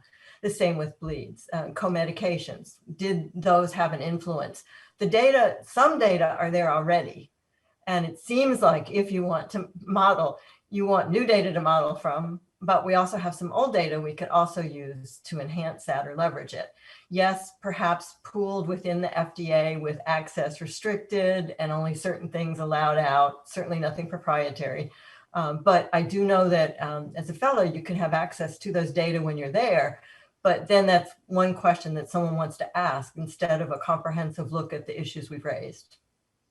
Yeah, it's a good point. I mean, we should always learn from the data we've generated, right? And we've got departments, and most big pharmaceutical companies have these real-world evidence groups as well, which are doing that kind of data analysis. But combining them, we would have enough, perhaps, to answer the questions. That would be something for maybe the real-world evidence guys, I think, to form their own consortium. Might be helpful to answer that question for this group. But real-world data is from the clinical once trial. a drug is approved, I mean, must say my bias is it should all be available for everybody to look at, because there's no proprietary use of it anymore. But that's not the rules. So that needs consideration. And I don't know what all the objections to that might turn out to be, but we'll see. So I look forward to this is Jack, look forward to the FDA curating and creating such databases, and I'll see if I can get industry, at least my company, to participate, because that also has been a challenge, is where's the data going to reside? How is it going to be curated? Well, there is a precedent at Yale, as I understand it, where at least one large company has provided data for. And as you say, though, the power is when you combine it across companies. Yes, absolutely. Yeah. I mean, there's also interesting possibilities that someone could reach a conclusion that's adverse to the company, and it might not even be right. I can understand why people are nervous. Yeah.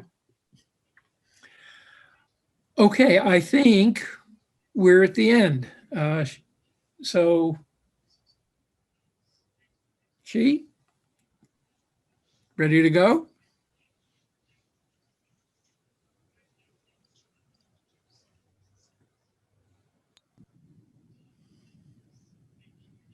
You look like you are.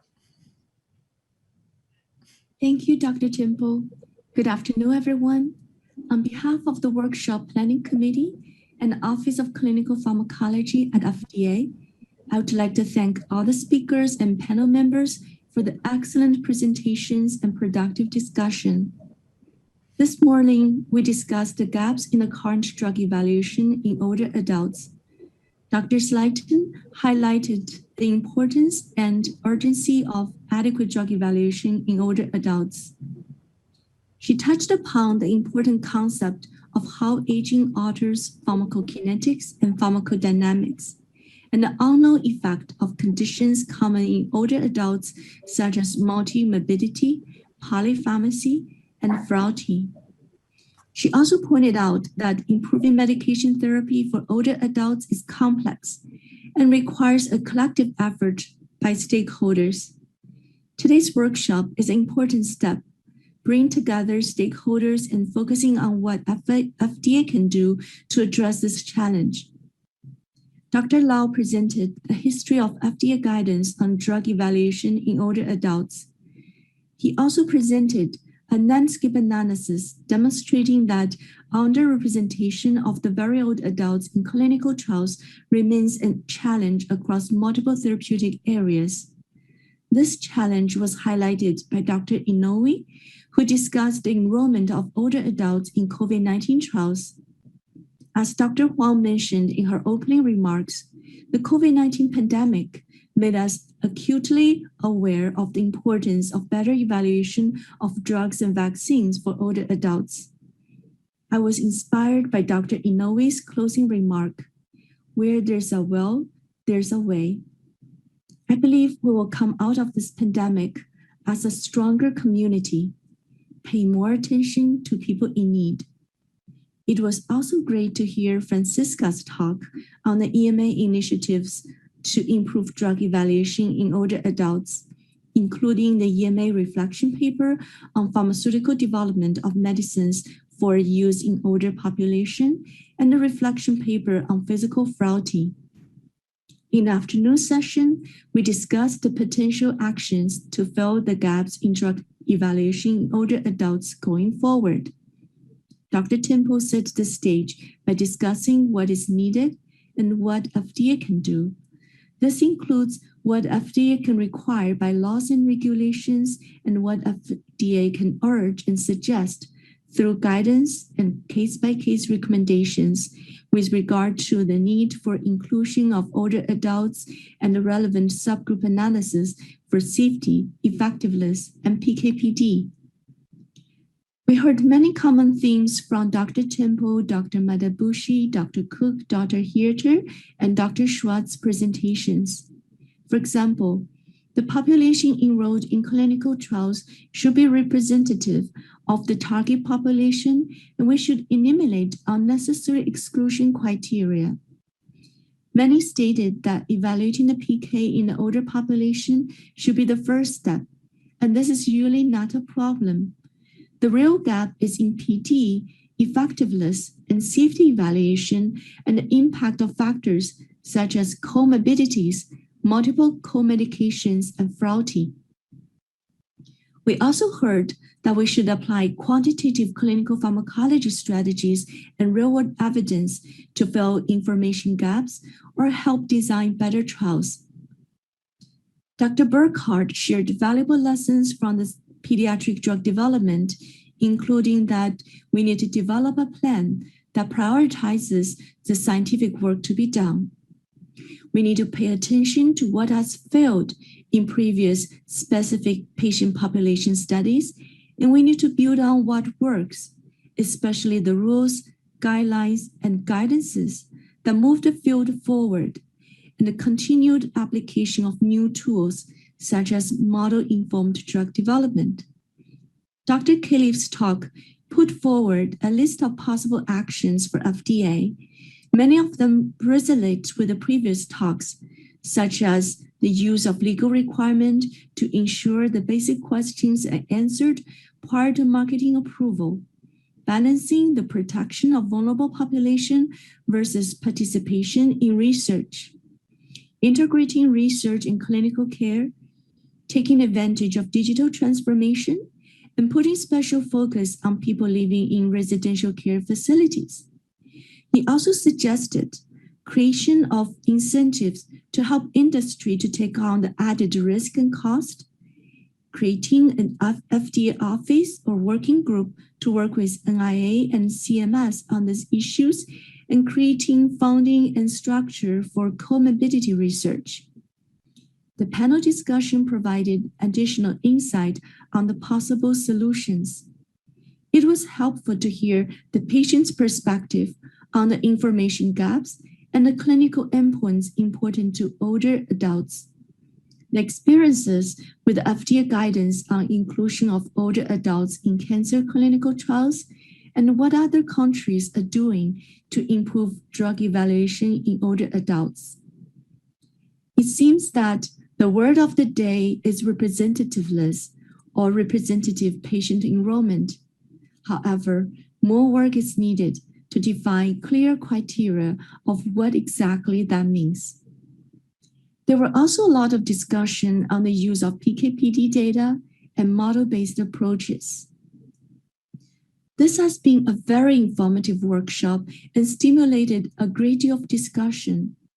We have learned so much from the presentation and panel discussion. Thank you so much. I would also like to thank the attendees of today's workshop. We are especially grateful for your participation and contribution in the real-time survey and the questions and comments you've provided in the chat system. Please know that your voices has been heard, and we will take all the inputs into consideration when planning our next steps. We will work with all stakeholders to address this important public health issue. Together, we can improve the drug evaluation in the expanding population of older adults. And we understand that the perfect time to take action is now. This concludes our workshop. Thank you.